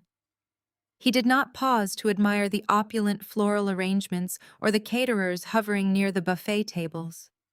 He marched straight past the silent DJ booth, his eyes scanning the crowd with sharp, clinical precision. The wealthy investors standing near the pool parted instinctively, stepping out of his path as he made a direct line toward the patio. Derek remained frozen near the edge of the brick pavers, the expensive cigar still clamped between his fingers. The arrogant smirk he had worn just moments ago faltered, replaced by a look of deep, unsettling confusion. The man in the dark suit stepped up onto the patio and stopped directly in front of him. He asked if he was speaking to the registered owner of the LLC. Derek nodded slowly, a bead of sweat forming at his temple, despite the cool afternoon breeze. He confirmed his identity, his voice lacking its usual booming bravado. The man thrust the heavy stack of legal papers directly into Derek's chest. He stated loudly and clearly that Derek had been officially served. The man did not wait for a response. He turned on his heel, walked back through the parted sea of silent, staring guests, climbed into the black SUV and drove away. Derek stood paralyzed, staring down at the thick stack of papers in his hands. The heavy rubber bands cut into the edges of the thick parchment. I watched from the back of the crowd as all the color drained instantly from his face. His skin turned an ashen, sickly shade of pale gray. His hands began to shake violently, making the papers rustle audibly in the quiet yard. The expensive cigar slipped from his fingers, hitting the brick patio with a dull thud and scattering a pile of gray ash over his polished designer shoes. He read the cover page, his eyes darting back and forth rapidly, trying to process the catastrophic legal language printed in bold black ink. A wave of murmurs rippled through the crowd. The older wealthy investors who had been hanging on to Derek's every word just moments before began exchanging wary, calculating glances. They recognized the look of a man who was suddenly facing financial ruin. They began to inch away, distancing themselves from the unfolding disaster. Amber realized the entire social spectacle was collapsing. She rushed forward, her white gown trailing behind her, and grabbed Derek's arm. She plastered a wide, frantic smile across her face and turned toward the crowd of country club friends and developers. She laughed, a high, piercing, unnatural sound that grated against the heavy silence. She waved her free hand dismissively in the air, projecting her voice to reach the very back of the lawn. She loudly assured everyone that there was absolutely nothing to worry about. She claimed it was just a ridiculous minor clerical error regarding the final city zoning permits for the new luxury build. She insisted that municipal offices were notoriously incompetent and always caused these silly little administrative delays right before a major demolition. She looked frantically at the DJ, motioning aggressively for him to turn the music back up and get the party started again. The DJ hesitantly pressed a button, sending a low pulsing beat out over the speakers, but the damage was permanently done. The guests resumed talking, but their conversations were hushed and urgent, their eyes constantly darting back to the patio. Derek was not playing along with Amber's desperate charade. He ripped his arm away from her grasp, nearly knocking her off balance. He looked like a man drowning, gasping for air, as his chest heaved with rapid, shallow breaths. He shoved the stack of federal documents under his arm and lunged toward my father. Thomas was standing near the buffet, looking bewildered and deeply concerned about the sudden disruption to their victory celebration. Derek grabbed Thomas by the forearm with a desperate, crushing vice grip. He did not say a word to his wife or acknowledge the staring guests. He simply pulled my father roughly through the crowd, dragging him toward the open French doors that led into the main house. I set my glass of sparkling water down on a cocktail table and moved quietly along the perimeter of the lawn. I followed their path, slipping through the side entrance and moving silently down the hallway. The heavy swinging doors of the kitchen were propped open just a fraction of an inch. I pressed my back against the wall, perfectly hidden in the shadows of the corridor, and listened. Inside the massive kitchen, the caterers had temporarily vacated the space to service the lawn. Derek and Thomas were completely alone. Derek was pacing the length of the marble island, hyperventilating loudly. He was running his hands through his carefully styled hair, pulling at the roots in absolute sheer panic. Thomas demanded to know what was happening, asking why Derek was acting like a lunatic in front of the most important financial backers in the state. Derek violently slammed the stack of legal papers down onto the hard marble countertop with terrifying force. He braced his hands against the stone edge, leaning over the documents, his chest heaving. He looked up at my father, his eyes wild and completely bloodshot. He finally choked out the frantic words, his voice trembling with terror. He told Thomas that the private equity firm had just initiated a total catastrophic lockdown. Apex Capital had officially frozen every single one of his commercial and personal accounts. Every offshore wire transfer he had scheduled that morning had bounced back as unauthorized. He had zero access to his operating capital, zero access to his personal wealth, and zero ability to move the $2.5 million he had already siphoned. Thomas stumbled backward, his face registering profound shock. He firmly gripped the edge of the stainless steel refrigerator to steady himself. He asked Derek how a massive private equity firm could just freeze his accounts without warning or a preliminary audit. Derek slammed his fist against the marble island, shouting that they had launched an emergency federal asset recall. The documents stated they had uncovered a massive irregularity regarding the fundamental collateral securing the loan. Derek grabbed Thomas by the collar of his expensive shirt, pulling him close. He told my father that they were completely out of time and out of options. He screamed that he absolutely needed the estate entirely demolished and the raw, cleared land sold to a commercial developer by tomorrow afternoon. He needed the physical, undeniable proof of a new legitimate transaction to satisfy the aggressive auditors currently tearing through his portfolio. If the house was not completely leveled and the dirt sold to cover the immediate margin call by tomorrow, the firm was moving forward with an immediate, devastating federal indictment. Thomas stood frozen against the stainless refrigerator, the blood draining from his face, as Derek's terrifying words hung in the stale kitchen air. The arrogant patriarch, who had just stood on the patio, mocking my financial literacy, was gone, replaced by a terrified hollow shell. His mouth opened and closed silently, struggling to comprehend the scale of the disaster crashing down around him. Derek did not wait for my father to offer a solution. Consumed by his survival instinct, Derek shoved past Thomas and bolted toward the back door, muttering frantically about calling his lawyers to finalize the land purchase immediately. The heavy swinging door slammed shut behind him, leaving Thomas entirely alone. Or so he thought. I stepped out from the shadows of the hallway, my shoes scuffing the polished tile. Thomas whipped his head around, panicked, expecting to see a caterer who had overheard the catastrophic confession. When his gaze landed on me, a complex wave of emotions washed across his face. A flash of embarrassment crossed his features, knowing I had witnessed the destruction of his golden son-in-law. But that fleeting shame was rapidly swallowed by a dark, frantic desperation.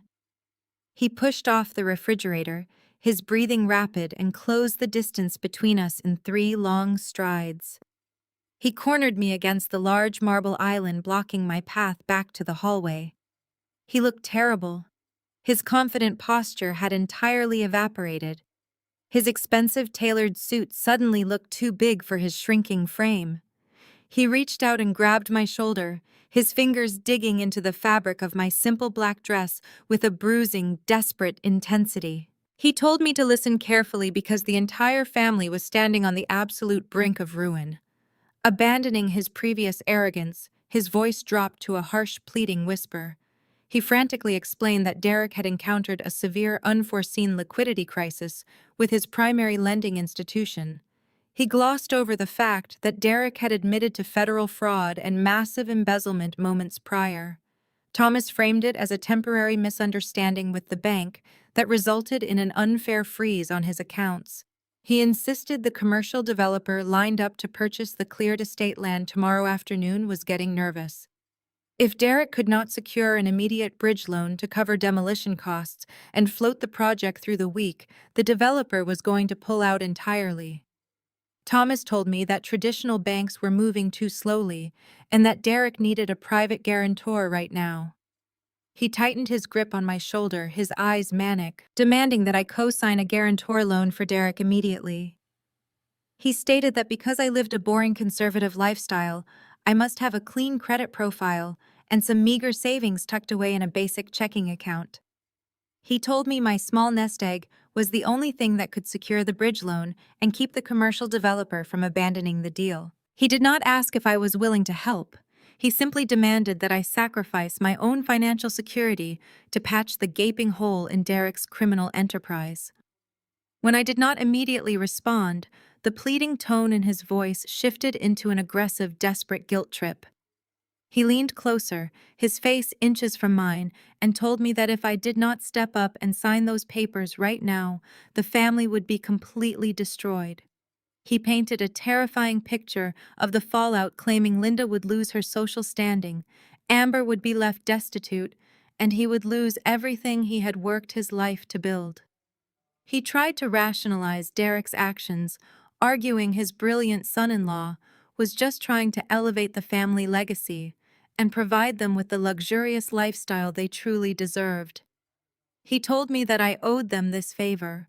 He claimed I owed them for raising me, for putting a roof over my head, and for tolerating my lack of ambition all these years.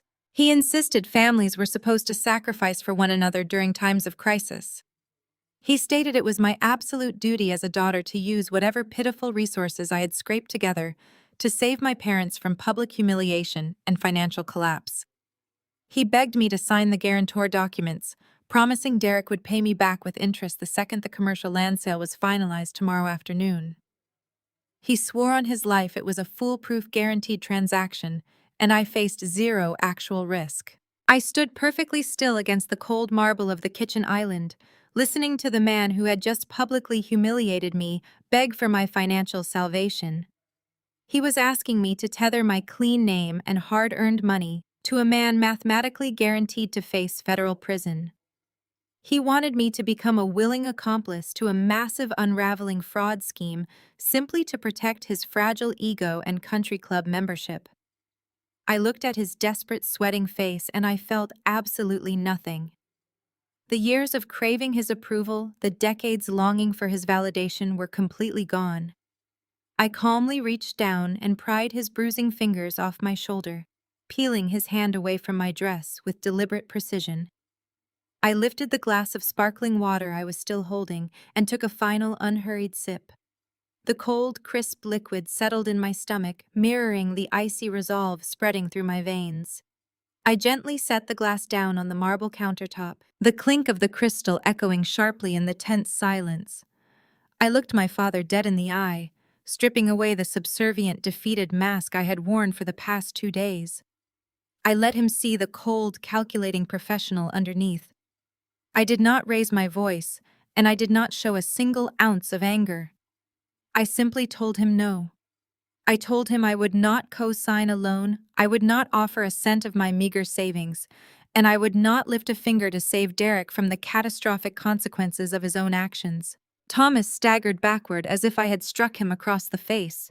The sheer shock of my direct, unapologetic refusal left him speechless.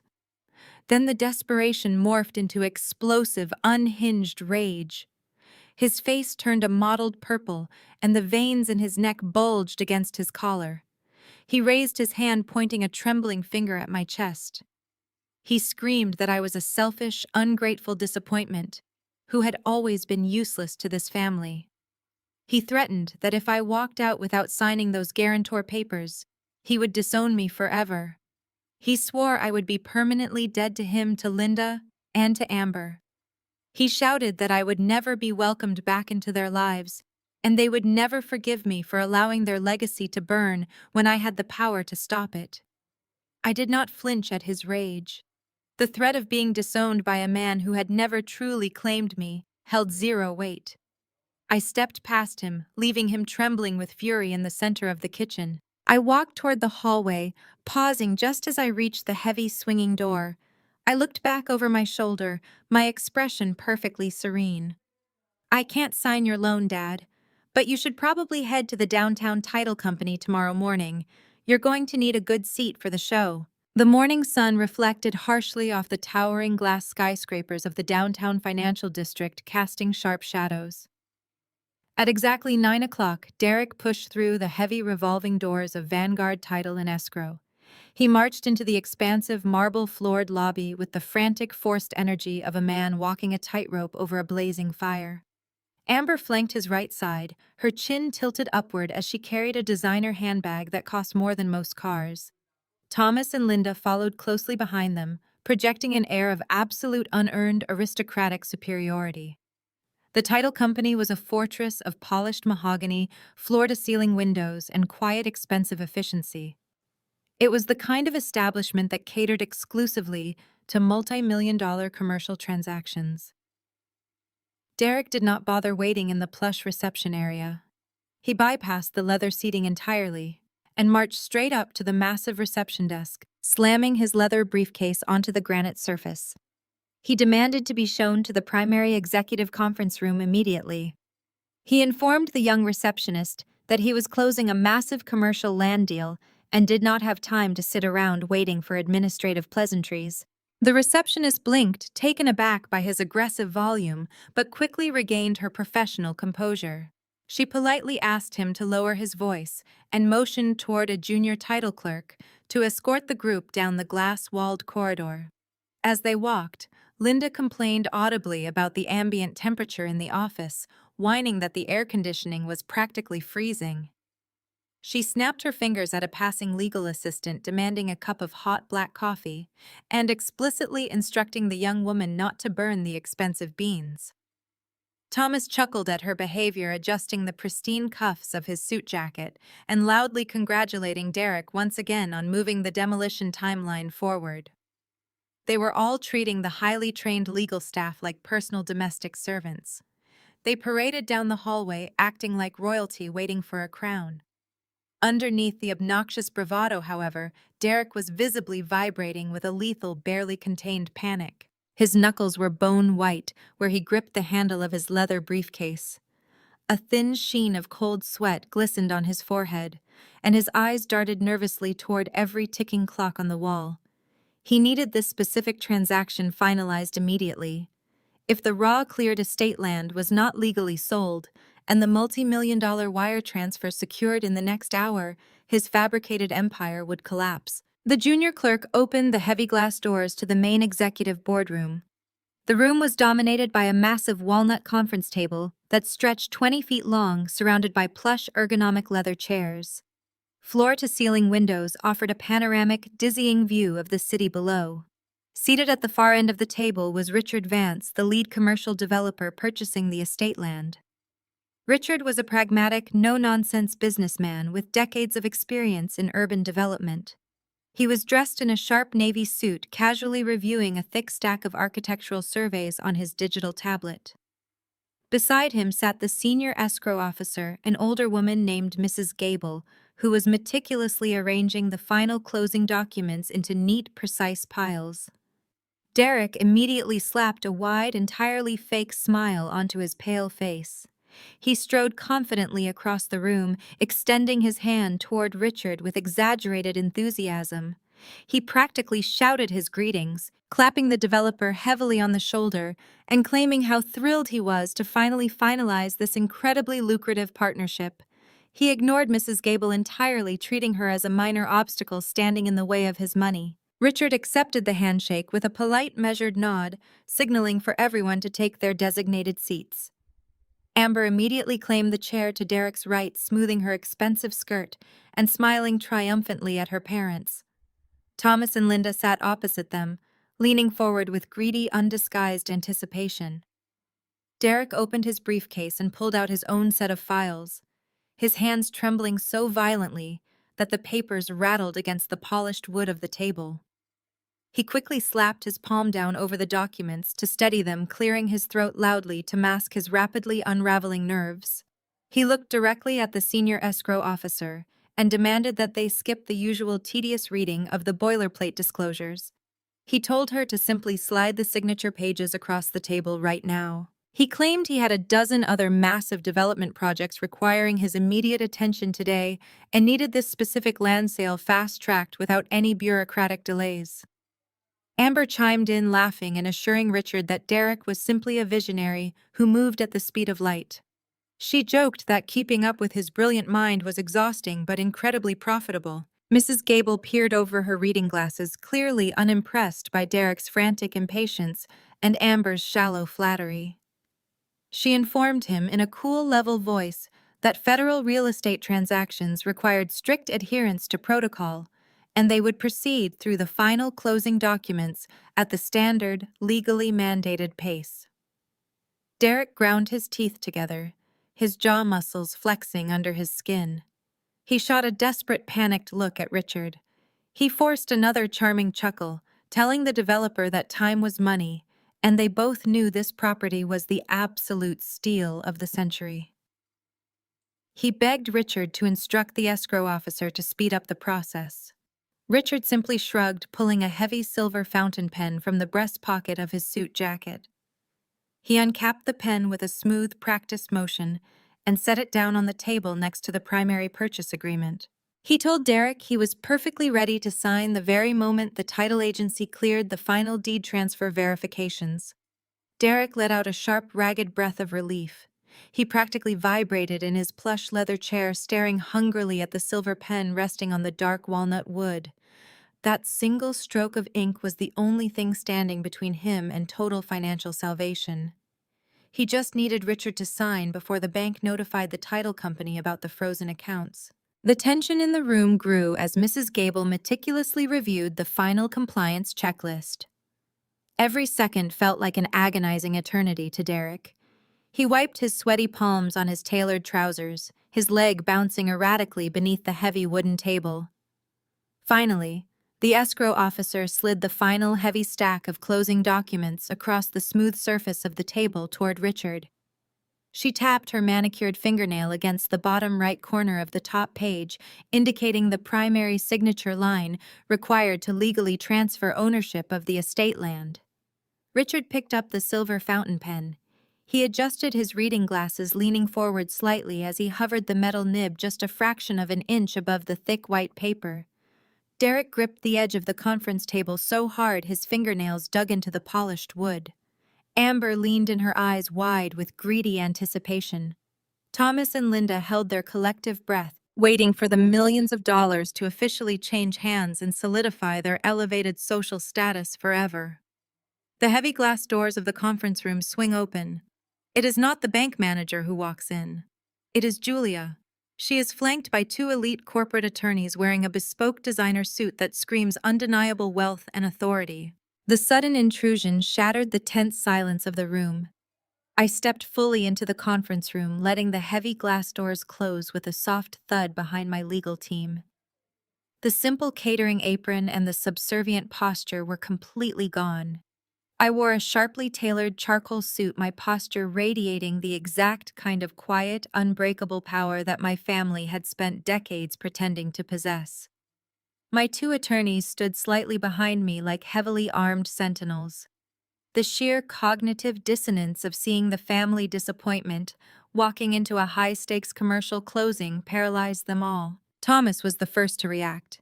He half rose from his leather chair, his face contorting into a mask of pure indignation. He opened his mouth to shout, but Amber beat him to it. She pushed herself up from the table, her designer jewelry clanking noisily. Her eyes darted wildly between my tailored suit and the expensive leather briefcases carried by my attorneys. She pointed a manicured finger directly at my face and demanded to know why the hired help was crashing a multi-million-dollar closing. She told me to get out of the boardroom immediately.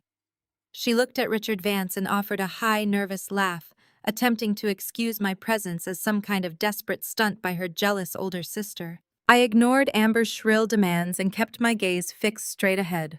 Instead, I simply walked past her side of the massive walnut table. I moved with deliberate, unhurried steps until I reached the opposite end, stopping directly across from the senior title officer. Mrs. Gable looked up from her stacks of paperwork. She did not look surprised to see me.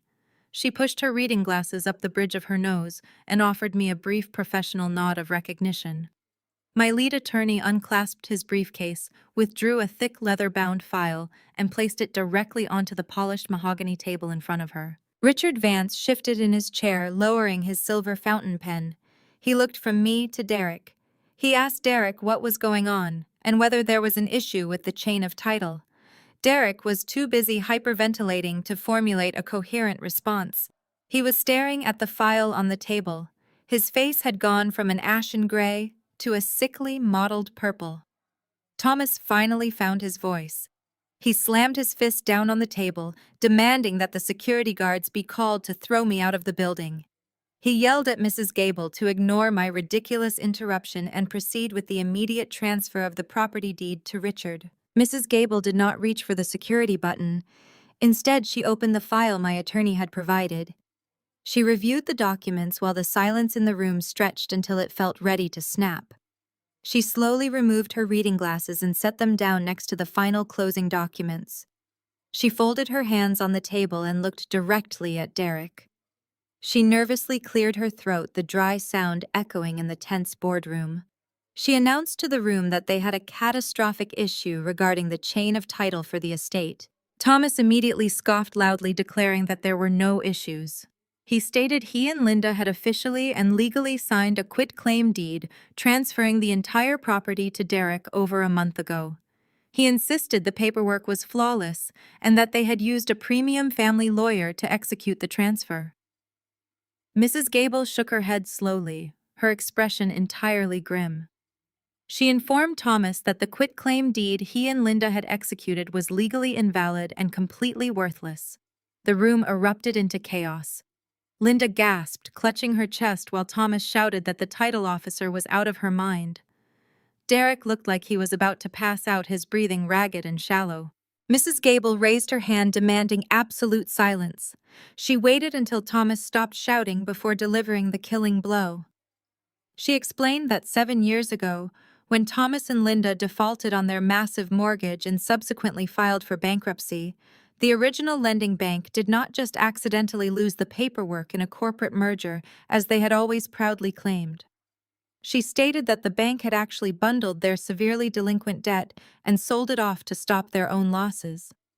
She explained that a private holding company named Ironwood Holdings had stepped in and purchased the toxic debt for pennies on the dollar. Thomas stared at her, his jaw hanging open. He tried to speak, but no words came out. Mrs. Gable continued, her voice clinical and precise. She detailed how Ironwood Holdings had not just bought the mortgage debt. The private holding company had also quietly and methodically paid off all the massive accumulating back taxes that Thomas and Linda had ignored for years.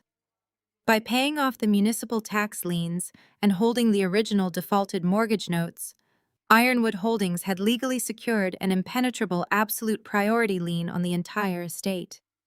They held the ultimate supreme legal claim to the dirt, the house, and every single blade of grass on the property. She looked directly at Derek, who was now clutching his chest. She told him that because Thomas and Linda did not actually own the property free and clear, they had absolutely no legal right to transfer it to anyone. The quitclaim deed they gave him was a piece of trash. Derek never owned the estate. He never had any right to use the land as collateral for his millions of dollars in private equity loans, and he certainly had no right to sell it to a commercial developer today. He had secured millions in financing based on a fraudulent claim of ownership. Richard Vance let out a low, heavy whistle. He slowly capped his silver fountain pen and placed it back into the breast pocket of his navy suit. He picked up his digital tablet and stood up from his leather chair. He looked at Derek with absolute disgust, telling him that this deal was completely dead and that he would be contacting the federal authorities regarding the fraudulent representation of the asset. He walked out of the conference room without looking back, taking Derek's last hope of salvation with him. Amber lost her mind. She realized that the multi-million-dollar sale was dead, the money was gone, and her husband was going to federal prison. She sprang out of her chair, screaming at the top of her lungs. She slammed both her hands down on the polished mahogany table, the impact vibrating through the wood. She glared at Mrs. Gable, her face twisted in a mask of pure ugly rage. She demanded to know who was responsible for this. She screamed at the title officer, demanding to know who owned Ironwood Holdings. I calmly reached into the inside pocket of my tailored charcoal suit jacket. I withdrew a sleek matte black business card. I moved with slow, deliberate precision, savoring every fraction of a second. I reached across the wide mahogany table and slid the heavy card directly in front of Amber. It glided smoothly over the polished wood, stopping just inches from her shaking hands. She looked down at the card, her eyes widening in absolute horror as she read the crisp silver foil lettering printed across the dark center. It read, "Julia Soule, Proprietor, Ironwood Holdings." The opulent glass-enclosed conference room fell into a silence so absolute and heavy, it felt as though the oxygen had been instantly vacuumed out of the space. Amber stared down at the small rectangular piece of heavy black cardstock, as if it were a venomous snake tightly coiled on the polished mahogany. Her mouth opened, but no sound emerged. The arrogant, triumphant flush that had colored her cheeks completely vanished, leaving her skin a sickly, chalky shade of white. She looked from the pristine business card up to my face, her eyes desperately searching my expression for any sign that this was a sick, elaborate joke. She found nothing but calm, unbreakable resolve. Thomas and Linda leaned forward, their brows furrowed in matching expressions of profound confusion. My father snatched the black card directly from Amber's trembling fingers. He squinted at the crisp silver foil lettering, his lips silently forming the words. When his brain finally processed the undeniable, catastrophic truth printed on the paper, the document fluttered from his weak grip and landed face down on the table. I took the empty seat at the head of the conference table and looked directly at Derek. The title problem had already been exposed, so I did not waste time explaining it twice. I only gave him the part that mattered. He had taken a deed signed by people who no longer owned the estate and used it to secure a $2.5 million interstate loan. That was not a clerical mistake. That was wire fraud, bank fraud, and conspiracy. Apex Capital had already recalled the funds, Ironwood Holdings had already enforced its priority lien, and every account tied to his little empire was now frozen. For the first time since I had known him, Derek had no speech, no charm, and no lies strong enough to save him. The sheer gravity of the severe federal charges settled heavily over the polished mahogany table. The terrifying legal terms hung in the stale air, clearly spelling out decades of mandatory minimum sentencing in a federal penitentiary. Derek stared at me, his eyes wide, manic, and completely bloodshot. The absolute reality of his ruined life finally shattered his temporary paralysis. He realized that the money was permanently gone, the commercial land deal was completely dead, and he was mathematically guaranteed to face federal prison. His suffocating panic instantly boiled over into a sudden, violently explosive rage. With a guttural, animalistic yell, Derek lunged straight across the wide conference table directly at me. His hands clawed aggressively toward my throat. His face twisted in a hideous mask of pure, unhinged desperation. He knocked over his heavy leather chair, sending it crashing violently to the carpeted floor, and swept a silver tray of crystal water glasses right off the edge of the table. The glasses shattered loudly, sending shards of crystal and cold water exploding across the room. I did not even blink, and I did not move a single inch backward. Before Derek could even reach the halfway mark across the polished mahogany surface, my two corporate attorneys moved with flawless, heavily practiced precision. They stepped smoothly and immediately in front of me, forming an impenetrable, solid physical barrier. The lead attorney firmly planted his large hand directly against Derek's chest, halting his violent forward momentum instantly and completely. He shoved Derek backward with enough force to send him stumbling heavily into the edge of his overturned leather chair. As Derek struggled wildly to regain his footing, the second attorney calmly reached into his sleek leather briefcase. He pulled out a thick-bound packet of formal legal documents bearing the heavy, undeniable seal of the federal court system. He stepped forward and slapped the massive packet directly into Derek's chest with a resounding thud. The attorney stated in a sharp, commanding voice that those thick papers were the formal finalized foreclosure documents and the immediate asset seizure notices executed jointly by Ironwood Holdings and Apex Capital. He informed Derek that his primary suburban residence, his luxury vehicles, his commercial business holdings, and all of his remaining liquid bank accounts were officially seized by the federal government. Derek clutched the stack of papers, stumbling backward until his back hit the cold glass wall. He slid down slowly, collapsing into a pathetic, trembling heap on the carpeted floor. As the reality of their own undeniable criminal complicity crashed down upon them, the color completely drained from Thomas and Linda's faces. They were legally tied to the massive fraud. Suddenly, the deafening silence was broken as Derek's phone rang loudly. It was his primary bank manager.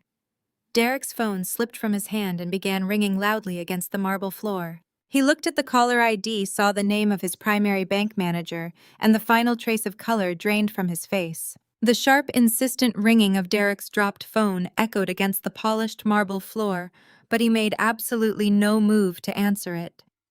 He simply remained slumped against the cold glass wall of the conference room, staring vacantly into a future that had just been entirely obliterated. The crushing realization of federal prison had effectively paralyzed him. Seeing the golden child's invincible husband reduced to a trembling broken shell on the floor instantly shattered the remaining fragments of the family's obnoxious bravado. The suffocating air of aristocratic superiority that Thomas and Linda had projected since the moment they walked into the title agency evaporated into pure, unadulterated terror. The intoxicating illusion of multi-million-dollar wealth was gone, replaced by the terrifying, rapidly approaching reality of federal criminal indictments and public disgrace. Linda was the first to physically break under the immense pressure. A low, breathless sob escaped her throat as her knees simply gave out. She collapsed heavily into one of the plush, ergonomic leather chairs, her hands flying up to cover her mouth as she began to hyperventilate.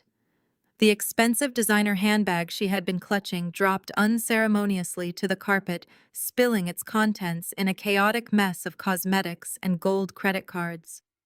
Thomas, the patriarch who had spent his entire life demanding respect and subservience from everyone around him, suddenly looked like a terrified, cornered animal. His face, which had been a mask of red-faced indignation just moments before, was now a sickly ashen gray. His jaw trembled violently as his eyes darted from the shredded contract on the mahogany table to the impenetrable wall of my corporate attorneys, and finally to me. The sheer desperation in his eyes was almost jarring to witness. He stumbled forward, practically tripping over the heavy legs of the conference chairs in his frantic haste to reach me. He did not yell this time. He did not demand that security remove me or insist that he was the rightful owner of the estate. Instead, Thomas threw his hands up in a gesture of absolute pathetic surrender. He begged me to listen to reason, his voice cracking with a high, panicked whine that stripped away every last ounce of his dignity. He pleaded with me to instruct my legal team to stop the foreclosure process. He groveled, insisting that there had to be some kind of terrible misunderstanding, a simple mistake that we could easily resolve privately without involving federal prosecutors, judges, or bank fraud investigators. He promised to do whatever it took to make things right, offering to sign any document or agree to any term I demanded. He swore that if I just released the priority lien and let the commercial land deal go through, he would personally ensure I received a generous percentage of the profits. He was openly bargaining for his freedom, offering me a fraction of money that he did not even legally possess. When I did not respond, Linda pushed herself out of the leather chair and rushed around the conference table to join her husband. The woman who had spent decades treating me like an unwanted burden was now openly sobbing, her perfectly applied makeup running in dark, messy streaks down her pale cheeks. She reached out her hands, shaking uncontrollably as she desperately tried to grab my arm. My lead attorney stepped smoothly into her path, silently forcing her to retreat. Linda clasped her hands together in front of her chest, dropping to her knees on the expensive carpet. She looked up at me with pleading, tear-filled eyes, completely discarding any remaining sense of pride. She begged me to save them, wailing that they were far too old to survive federal prison. She cried that their social reputation in the community would be permanently destroyed and that they would be completely ruined. Then, as if operating on pure desperate instinct, Linda reached for the only weapon she had left. She played the ultimate emotionally manipulative family card. She tilted her head back, letting out a dramatic, agonizing wail, and reminded me that she was my mother. She sobbed that she had carried me, given birth to me, and brought me into this world. She claimed that despite our recent disagreements, we shared the same blood, and family was supposed to protect each other unconditionally. She looked at me with an expression of intense manufactured maternal heartbreak, crying that a daughter could not possibly send her own flesh and blood parents to a cold, unforgiving prison cell. She demanded respect, insisting that the unbreakable bond of family required me to show mercy and drop the ironclad lien immediately. She painted herself as a loving, misunderstood mother who was simply caught up in a tragic business error, begging her child for salvation from a disastrous fate. I stood perfectly still, my expression completely unchanged. I did not flinch, I did not look away, and I certainly did not feel a single drop of the guilt she was desperately trying to force upon me. I looked down at the woman weeping on the floor, feeling nothing but a profound, absolute emptiness where my familial loyalty used to reside. I took a slow, measured breath, letting the heavy silence stretch out until Linda's theatrical sobs dwindled into anxious, ragged hiccups. When I finally spoke, my voice was low, resonant, and entirely stripped of any emotional vulnerability. I told her that she lost the right to use the word family a very long time ago. I stepped closer to the edge of the polished mahogany table, keeping my gaze locked onto her terrified eyes. I told them both that I remembered exactly what their version of family looked like in reality. I began detailing every single moment of profound, calculated neglect that had defined my entire existence under their roof. I reminded them of the countless holidays I spent completely ignored, sitting alone, while they showered Amber with lavish gifts and excessive praise.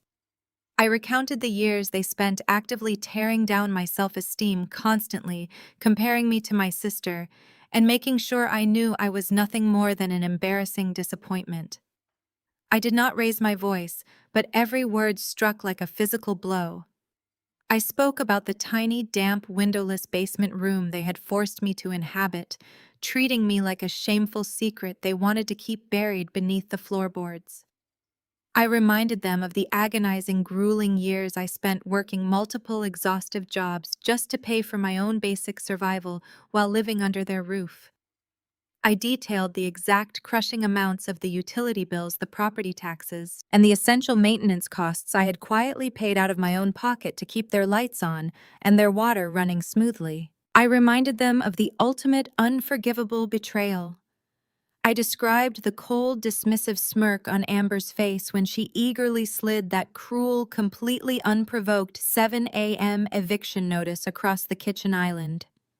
They had brutally intended to throw me out onto the street with absolutely nothing, treating me like worthless trash they could just sweep away. Their legal document proved that they never loved me. I took a step to my left, locking my gaze onto my sister. Amber looked terrified, small, and utterly defeated. I leaned over the table, looking dead into my sister's tear-streaked eyes, and delivered the final blow. "You didn't evict a squatter, Amber. You tried to evict your landlord." For several seconds, no one in the boardroom moved.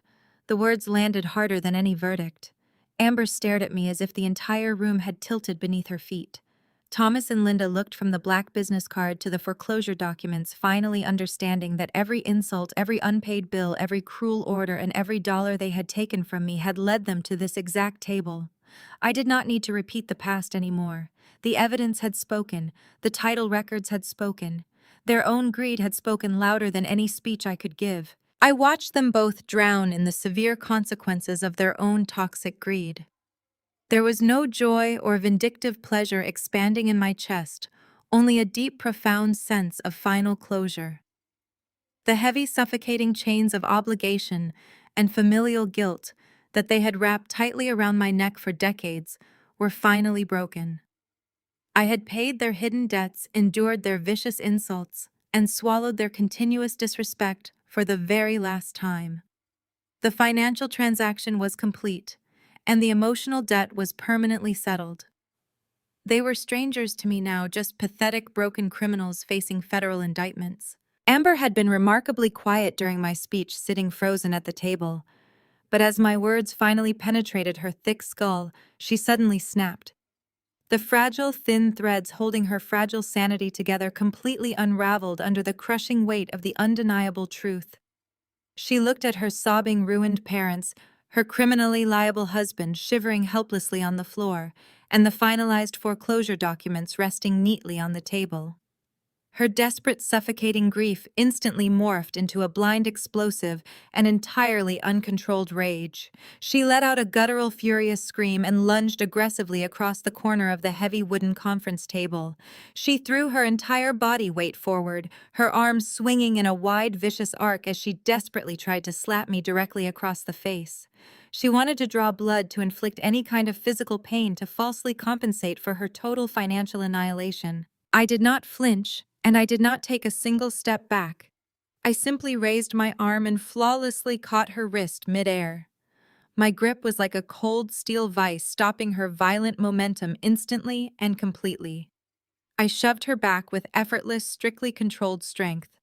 The sudden force sent her stumbling backward until she collapsed heavily into the leather chair, her breath catching painfully in her throat.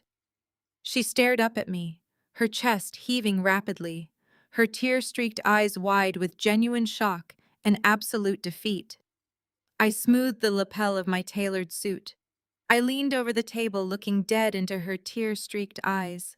"I am not your scapegoat anymore," I said, my voice echoing clearly in the silent boardroom. "I am the consequence." I turned on my heel and walked out the heavy glass doors, leaving them entirely to face absolute ruin. 4 months passed since the heavy glass doors of the Vanguard title boardroom closed behind me. In that short span of time, the towering monument to my parents' endless vanity was systematically dismantled. I officially liquidated the toxic family estate, bypassing wealthy developers looking to build new mansions. Instead, I negotiated a direct sale with the city council. The massive, sprawling property was completely leveled, the manicured lawns and opulent brick walls reduced to flat earth. The city immediately broke ground to transform the prime suburban land into a public park. The physical structure where I had endured decades of emotional abuse was permanently erased from the map. It was incredibly freeing to know that families would soon be having picnics, and children would be playing exactly where my parents had once held their pretentious, exclusionary country club dinners. I sat at the expansive marble kitchen island in my downtown penthouse, morning sunlight pouring through the large windows. I took a slow sip of my coffee and swiped across my digital tablet, opening the local business journal. The primary headline confirmed the inevitable consequences of that catastrophic afternoon. Derek had been officially indicted by a federal grand jury on multiple counts of wire fraud and bank fraud. He was currently awaiting trial, facing decades in a federal penitentiary. His fabricated real estate empire had collapsed into absolute dust. Amber was mentioned briefly in a related society column. My sister, who had once demanded designer handbags and treated everyone like domestic servants, was now working a minimum wage retail job at a local mall. She was spending every single meager paycheck trying to cover Derek's rapidly mounting criminal defense fees. Thomas and Linda had not fared any better. stripped of their stolen assets and exposed as massive frauds. They were forced into a cramped run-down one-bedroom apartment on the outskirts of the city.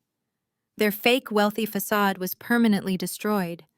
When the news of their forged deed and federal conspiracy hit the local papers, their entire country club social circle had completely ostracized them.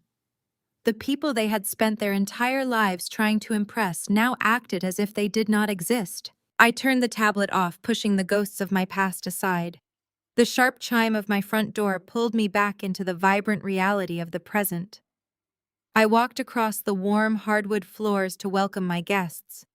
Tonight I was hosting a dinner party, and the atmosphere in my penthouse was already filling with loud, genuine laughter. The people arriving were not tied to me by biological obligation or toxic financial dependencies. They were my chosen family. My lead corporate attorneys, who had become trusted mentors, arrived with bottles of vintage wine. My closest friends, the women who had supported my business when it was just an idea, sketched on a notepad, crowded around the kitchen island. My partner David wrapped his arms around my waist from behind, pressing a gentle kiss to my shoulder while he expertly managed the cooking. He valued my brilliance, respected my relentless drive, and never once asked me to make myself smaller for his comfort.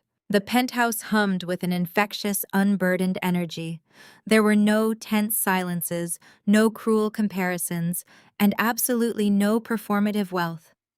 We were just people who genuinely cared for one another, sharing a beautiful meal in a safe space. As the dinner party transitioned into dessert and the lively conversations continued to flow around the long dining table, I quietly slipped away. I stepped out onto the expansive glass balcony, the cool evening air washing over my face. I held a crystal glass of expensive red wine, resting my hand against the railing. I looked out over the glowing electric skyline of the city, watching the millions of lights glittering against the dark night sky. The crushing weight of seeking my family's approval, a burden I had unknowingly carried for 30 years, was completely gone. I took a slow, deep breath, realizing that the best revenge was never about taking their power away or watching them suffer. The ultimate consequence was the profound, unshakable peace of knowing I never needed their love to build an empire of my own.